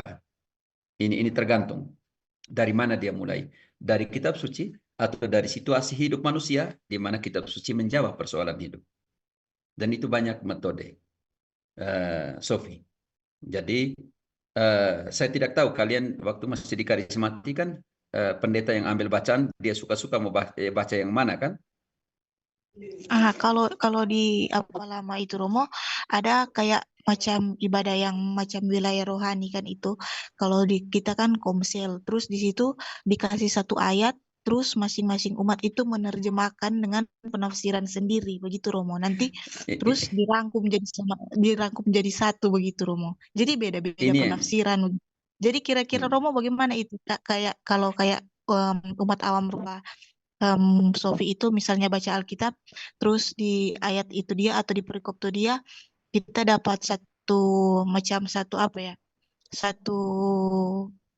penafsiran atau satu pengertian dari ayat, ternyata seperti ini ya, begitu. Apakah boleh atau bagaimana? Iya bisa, dalam pengertian engkau membaca untuk memahami untuk dirimu sendiri. Tetapi hati-hati ketika yang kau pahami itu menyebabkan orang lain ikut engkau, apakah punya standar yang sama dengan yang gereja punya atau tidak? Oke. Ini menjadi pertanyaan. Oke, karena hati-hati dengan ajaranmu. Karena ajaran penafsiran itu, Deo bantu dulu 1 Timotius 4 ayat 16. Hati-hati dengan apa yang engkau ajarkan. Persoalan yang engkau mengerti. Yang kedua, engkau ajarkan seperti apa. Takut nih yang kau ajarkan adalah pemahaman pribadimu. Oke, Dew, baca dulu. Hati-hati, Dew. Awasilah. Ya Romo, 1 di 2 berapa? Timotius 4 ayat 16. Awasilah dirimu sendiri dan awasilah ajaranmu. Lanjut. Lanjut, Opo. Belum selesai ayatnya. Awasilah dirimu sendiri dan awasilah ajaranmu. Bertekunlah dalam semuanya itu, karena dengan berbuat demikian engkau akan menyelamatkan dirimu dan semua orang yang mendengar engkau. Sofi, hati-hati. Ajaran keselamatan doktrinal. Takutnya engkau tafsirkan seperti ini bertentangan dengan gereja punya, engkau bisa. Contoh kecil yang tadi, jika matamu berbuat dosa, engkau tafsir seperti apa, Sofi? Ya, Contoh, jangan sampai engkau tafsir. Contoh yang kau tafsirkan, contoh kecil. Jika matamu berbuat dosa, cungkil. Engkau akan mencungkil itu? tidak Romo. Berarti engkau bukan sola scriptura. Ya, iya. Contoh kecil. Menjaga tubuh itu maksudnya Romo, supaya bisa menjaga tubuh. Supaya Kontrol jangan- diri. Kontrol diri. Kalau seandainya matamu untuk lihat yang pornografi, sekarang jangan lihat lagi loh. Dalam pengertian engkau lihat yang baik lagi, jangan lihat itu lagi. Contoh kecil kan? Tapi kalau seandainya saya sola scriptura yang harafiah, berbahaya tidak? Sofi. Berbahaya Romo. Dan engkau pergi ajar orang semua, potong dia punya tangan, potong dia punya kaki, potong cungkil dia punya mata. Udah kiri sebelah Romo, bawa pedang tar. Ya, seperti itu. Jadi Sofi, jadi seperti yang dilakukan oleh Sida-Sida Ethiopia. Dia bilang, siapa yang menjelaskan kepada, bagaimana saya mengerti supaya saya bisa, bagaimana saya mengerti, tidak ada orang yang menjelaskannya. Dan Sida-Sida itu meminta supaya Filipus duduk di sampingnya. Ini yang semoga para awam Katolik atau kami juga ya, saya kadang konsultasi dengan ahli kitab suci Pater Leopoldo Uribe, dia magister dalam kitab suci, dia berhasil. Tapi saya pernah kerja dengan dia. Jadi saya kalau susah untuk ini, dia bilang, oh tidak, Yunani, oh Ibraninya mau katakan seperti ini. Oh harusnya arahnya ke sini, kaitannya kemana. Jadi inilah yang sebenarnya kita harus lihat ya, fungsi konsultasi, Sofia. Engkau bisa membaca. Saya bangga kalau seandainya semua sejak kecil engkau mengenal kitab suci. Kata Paulus kepada Timotius, sejak kecil engkau membaca kitab suci. Sejak kecil engkau mengenal kitab suci. Tetapi yang kau kenal itu harus setia. Jangan sampai yang kau kenal itu tapi tidak ikut lagi cara hidup saya. Dew, engkau bantu kembali dengan yang sama. 2 Timotius 3 ayat 15, lalu kita lari kepada 2 Timotius 3 ayat 10. Ini penting. Engkau setia ayat 10 dulu, supaya kitab suci yang berguna untuk ini. Kita baca. Kitab suci itu berguna untuk apa, Dew? Kitab suci berguna untuk apa? 2 Timotius 3 ayat 16. Fungsi dari kitab suci untuk apa? Segala tulisan yang diilhamkan Allah memang bermanfaat untuk mengajar, untuk menyatakan kesalahan, untuk memperbaiki kelakuan, dan untuk mendidik orang dalam kebenaran. Tetapi untuk maksud itu, engkau harus setia ke ayat 10. Ada 7 kesetiaan yang kita harus ikuti Paulus. Tetapi engkau telah mengikuti ajaranku, Ajaranku cara 1. hidupku, Cara hidupku 2. pendirianku, 3. imanku, 4. kesabaranku, kasihku, 6. Lagi 1. dan ketekunanku. Kembali untuk sampai kepada penafsiran, untuk sampai kepada kitab suci ayat 15-16 itu, untuk mengoreksi, untuk membimbing. Yang pertama, engkau harus setia kepada ajaranku. Apa yang diajarkan oleh Paulus tentang gereja? Ada berapa? 1 atau 2? Atau 3? Apa yang diajarkan oleh Paulus tentang pembaptisan? Ada berapa? Tentang iman? Ada berapa? Cara hidupnya Paulus seperti apa? Iman Paulus ada berapa? kasih Paulus seperti apa? Ya kita harus bongkar semuanya itu. Supaya yang kau baca itu, ayat 15 sejak kecil itu, dan yang engkau ajarkan untuk apa kitab suci itu, punya kriteria. 7 kriteria yang kau penuhi, ayat 10-nya dulu, supaya yang ajaran yang kau terima dalam kitab suci itu, bisa untuk apa? Di sana ada kitab suci, ayat 16 mengatakan bahwa engkau baca kitab suci dan membuat denominasi. Coba dibaca ayat 16 itu. Dew. Segala tulisan yang diilhamkan Allah memang bermanfaat untuk mengajar, Satu, mengajar. untuk menyatakan kesalahan, 2, menyatakan kesalahan. untuk memperbaiki kelakuan, Di situ untuk membangun denominasi. dan untuk mendidik orang dalam kebenaran. Dalam kebenaran. Tidak ada. Tidak ada. Kalau orang sudah salah sekarang, Sofi, kalau orang sudah salah ini, engkau jangan lupa. Dew.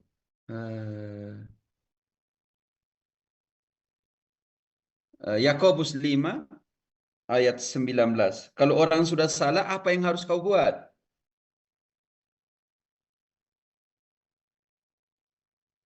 Saudara-saudaraku, jika ada di antara kamu yang menyimpang dari kebenaran, dan ada seorang yang membuat dia berbalik, ketahuilah bahwa barang siapa membuat orang berdosa berbalik dari jalan yang sesat, ia akan menyelamatkan jiwa orang itu dari maut dan menutupi banyak dosa.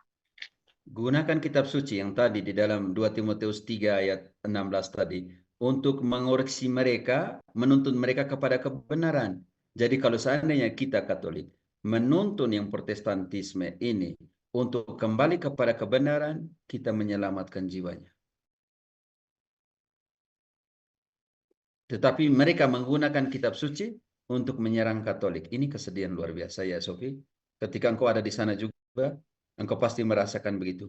Bagaimana pendeta-pendetamu, majelismu menggunakan 1-2 ayat seolah-olah ingin meruntuhkan gereja Katolik yang sudah lebih dari 2000 tahun. Bagaimana sudut pandang engkau membaca kitab suci? Ini penting sekali. Untuk apa? Untuk membangun atau untuk memuaskan hawa nafsumu? Untuk memuaskan keinginan egomu? Untuk apa engkau gunakan kitab suci? Oke. Bisa, Sofi? Iya. Oke. Ya, silakan teman-teman. Ada lagi yang ingin bertanya? Iya, kalau mau kasih saran, Ada yang di kolom kan? Ada yang di kolom-kolom. Jangan lupa ya, tolong kalau ada yang di kolom 1-2 kolom. Kolom pertanyaan kalau ada, jangan lupa, jangan terlewati. Mungkin Sofi yang kau bisa analisa. Ada 1-2 pertanyaan di kolom yang saya tidak periksa ya. Prem, engkau mau Prem tadi mau untuk apa? iya, kalau mau kasih saran ke Shopee boleh, Romo? Bisa. Ini memang tugas kita di sini.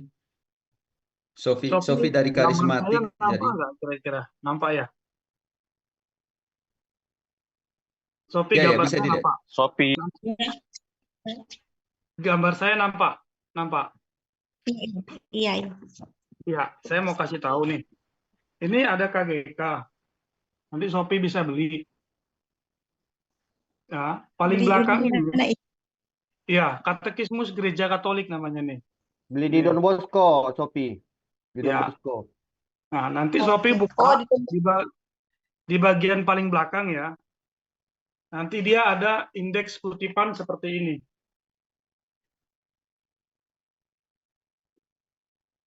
Nah, indeks kutipan ini dari Kejadian sampai Wahyu. Contoh, kita melihat di sini kitab Kejadian ya, ayat 1 sampai dengan 4. Bagaimana penjelasannya? Nanti di sini ada nomor-nomornya. Nah, ini tafsiran juga, gitu Sophie. Menurut Katekismus Gereja Katolik. Gitu ya. Nah, ini kan magisterium kita. Tapi kalau Sophie beli buku tafsir, contohnya seperti ini buku tafsir Perjanjian Lama. Ini kita punya.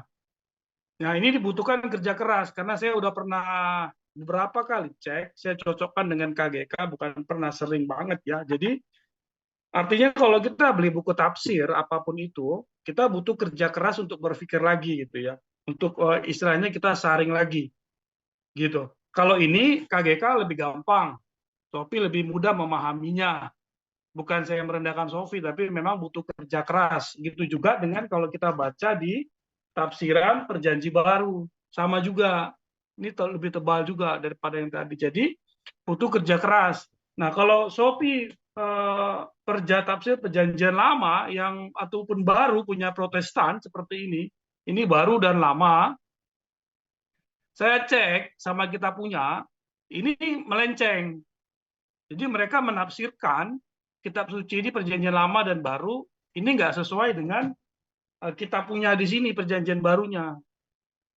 Maksudnya bicara apa? Contoh seperti yang pada umumnya ya kita bilang gereja didirikan atas dasar Petrus ya. Nah di sini dikatakan atas dasar para rasul, nggak ada dibilang Petrus, gitu, nggak ada. Tidak ada hal istimewa pada Petrus gitu. Nah contoh gitu. Dan yang kedua kalau kita baca buku sejarah, semua buku-buku Protestan dia nggak pernah bilang umpama Ignatius di uskup mana, nggak ada. Dia nggak bilang uskup, dia hanya sebut Ignatiusnya aja gitu. Jadi seolah-olah menutupi kalau dulu ada gereja gitu. Ya, tapi kalau Shopee mau beli buku-buku tafsir yang dari Katolik, ini bukan saya merendahkan, tapi agak membingungkan kita gitu, karena dia terlalu banyak pendalamannya. Jadi saya lebih menyarankan beli KGK kayak gini dengan harga murah 200 ribuan, nggak nyampe 300. Tadi saya udah bilang di belakang ini ada indeks. Nah, Shopee bisa belajar sendiri secara mandiri dengan cara lebih mudah. Dan enaknya lagi Shopee KGK ini, nanti di belakangnya lagi ada seperti ini.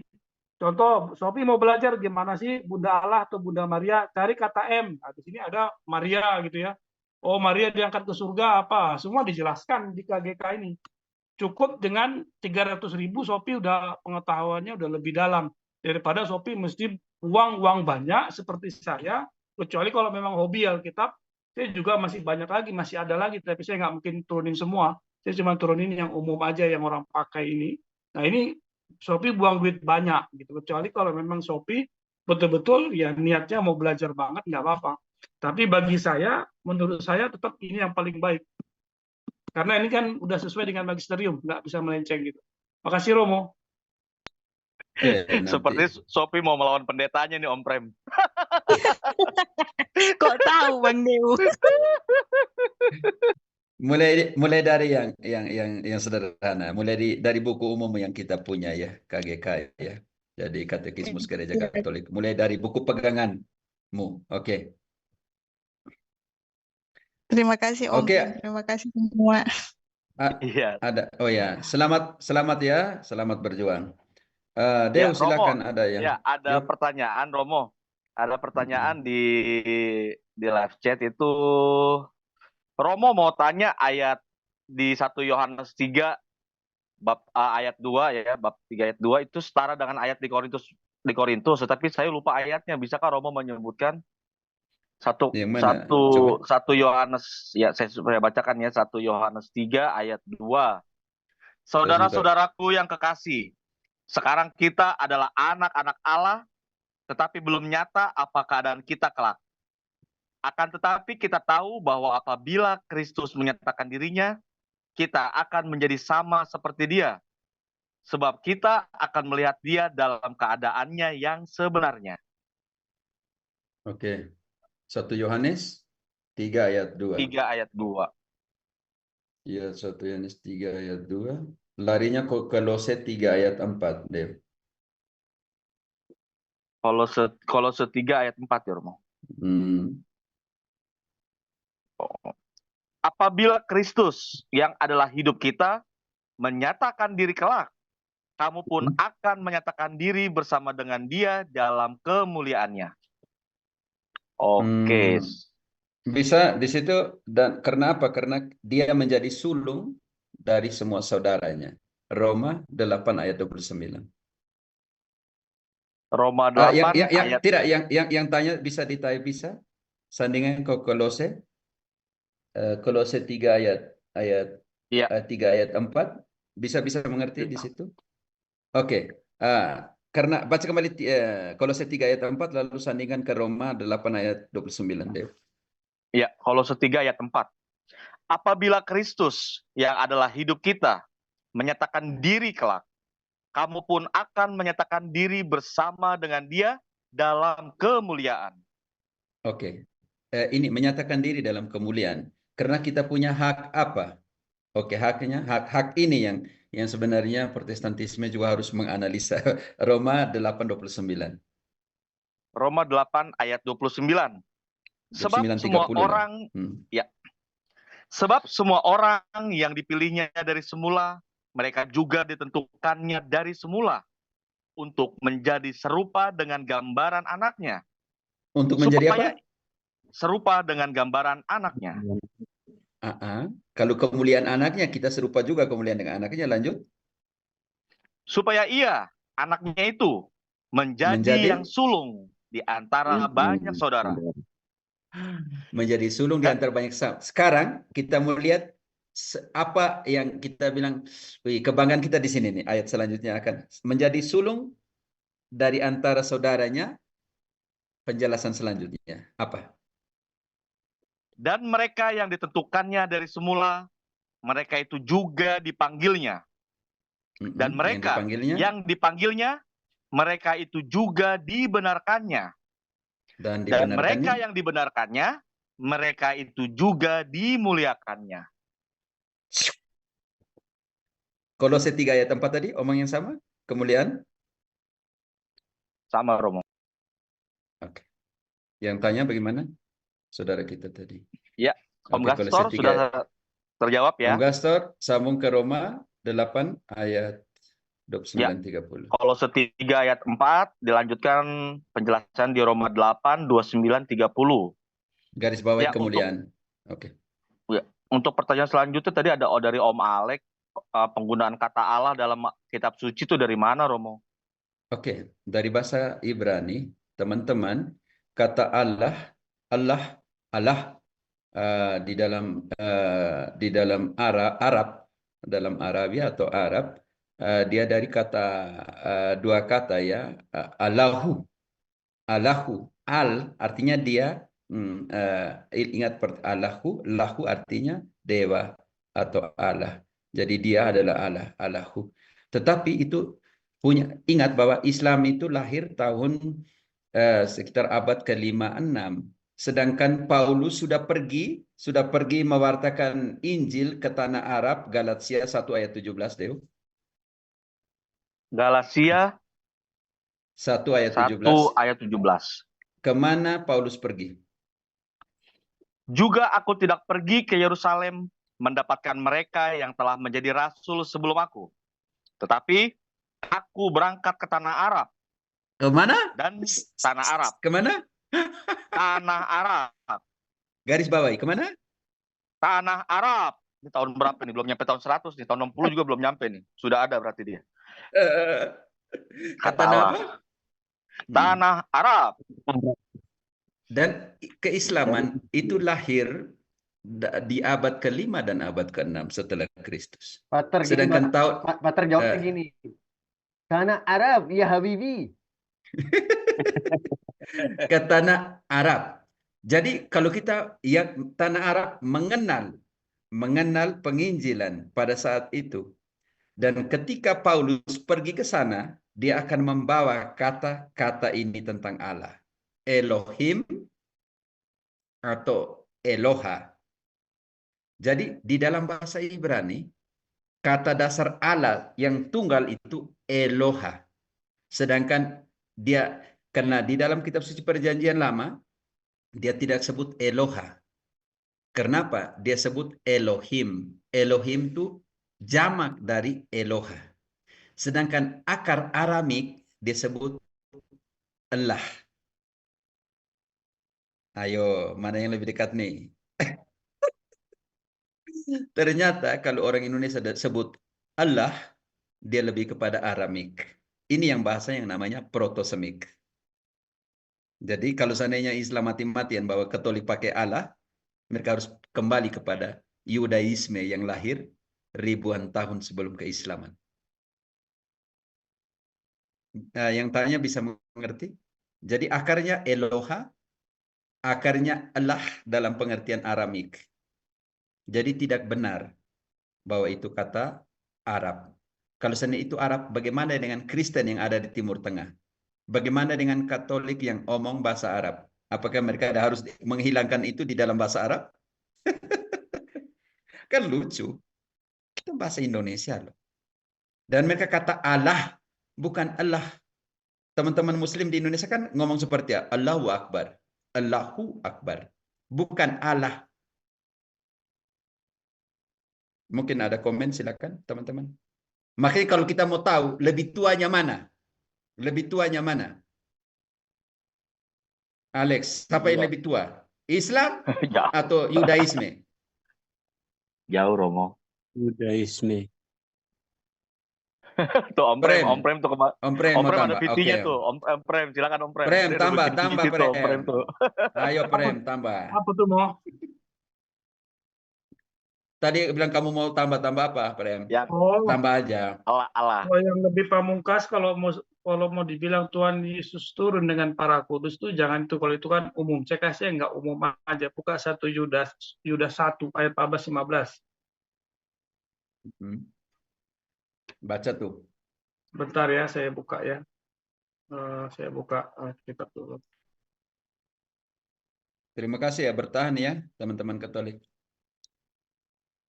Yudas 1:14 dan 15.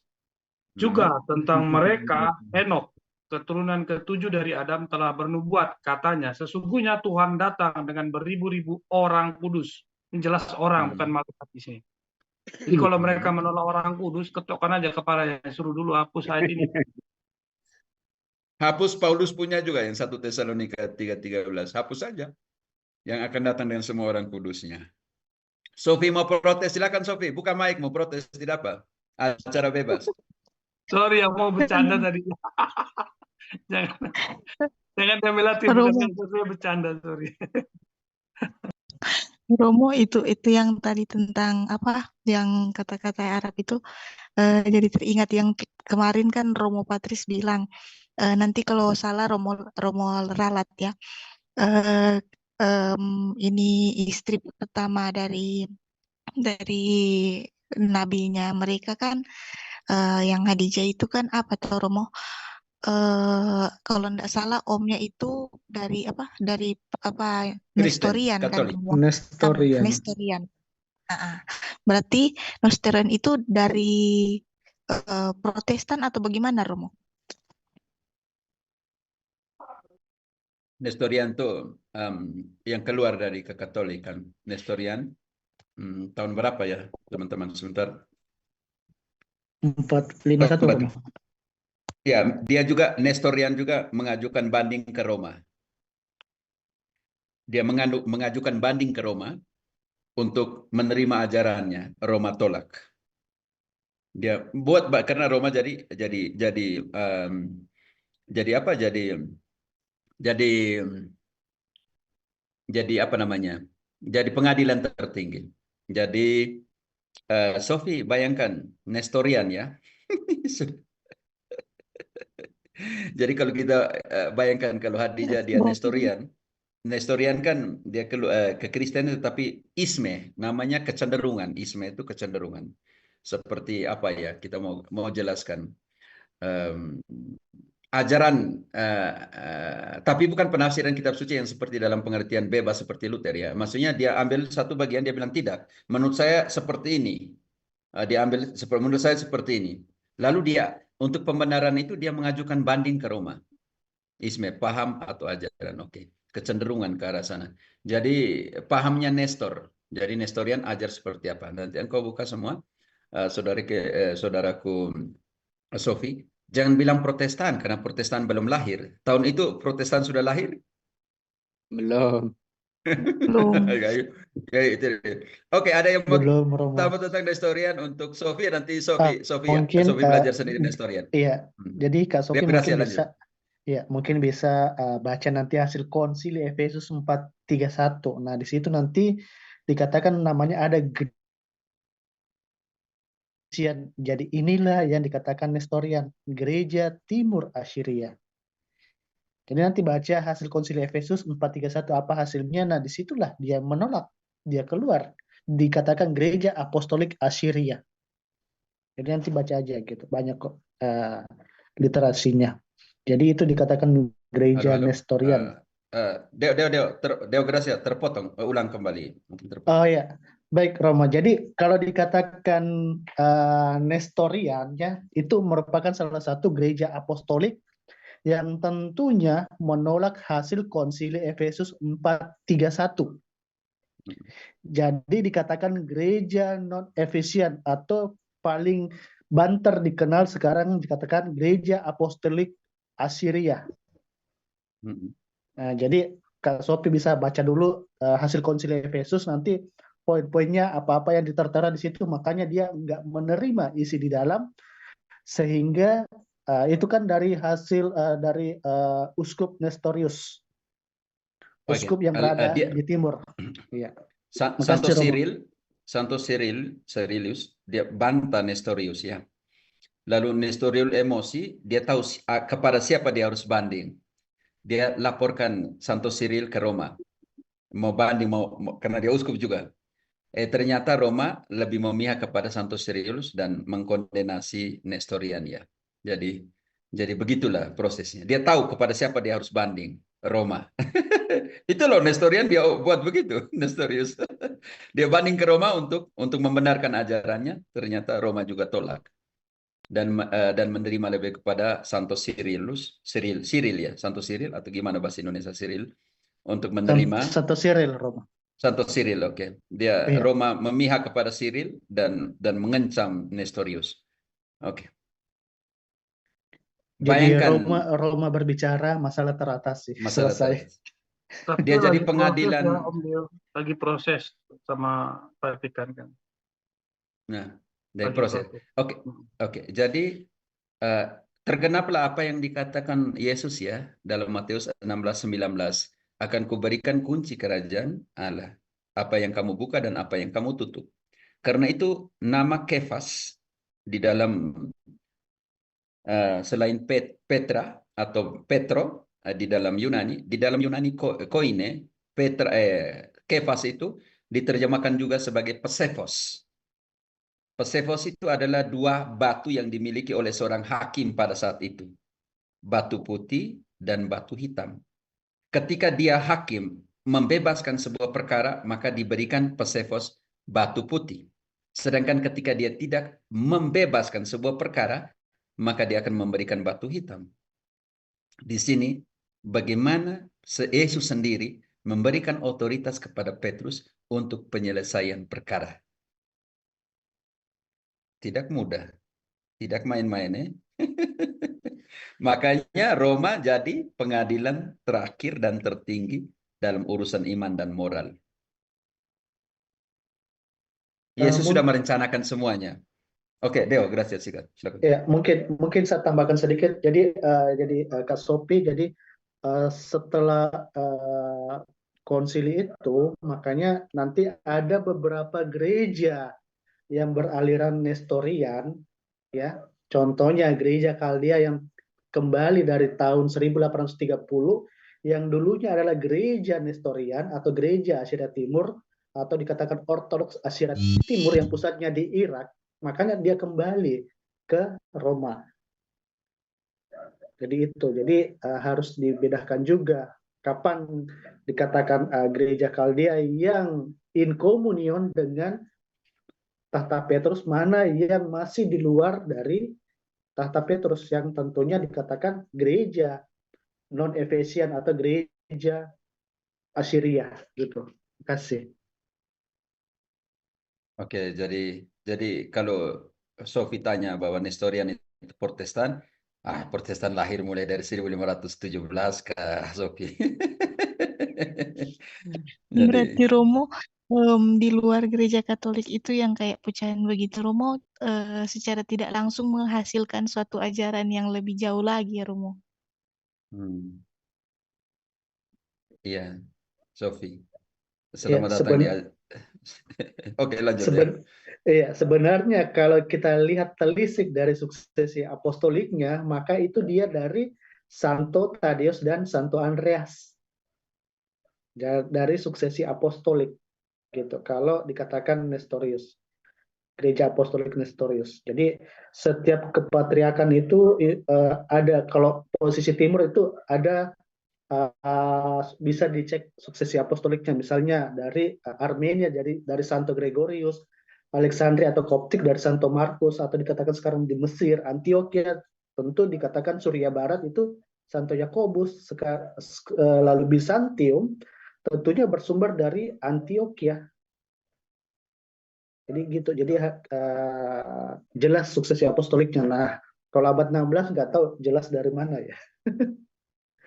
Nggak tahu suksesi Sebenarnya apostolik dari mana. kalau dibilang jelas tuh ada beberapa yang masih belum jelas, tapi Vatikan kan nggak mau mempeributkan. Sebenarnya masih banyak yang nggak jelas, masih banyak yang diragukan artinya. Cuma karena dalam proses memang penyatuan, ya seperti kemarin kan relikan diberikan juga ya. Cuma saya lupa tahunnya. Karena mereka ya sudahlah diberikan saja. Sebenarnya kalau kita mau bicara fair, karena ini ruang Zoom ya, jadi saya ngomong aja. Sebetulnya belum tentu juga, Om. Kalau kita bicara ada suksesi-suksesi, contoh mereka mengklaim dari Andres, contoh. Ya. Itu juga belum tentu. Saya katakan lagi contoh mereka mengklaim itu dari Paulus Yunani, contoh. Sebelum Paulus siapa ke Yunani? Apakah dia mendirikan gereja? Kan belum tentu. Karena matinya di sana mungkin, dan bukan mereka nggak berani bikin Paulus, contohnya di Yunani. Karena faktanya Yunani kan nggak punya ritus. Nah itu salah satu fakta. Tapi ya baiklah, karena mereka mengklaim akan hal itu, dan Vatikan juga nggak mau mempermasalahkan itu karena memang prosesnya dalam penyatuan. Ya fine-fine aja sih. Iya, kalau dikatakan gitu, nanti mereka itu ada nanti pembagian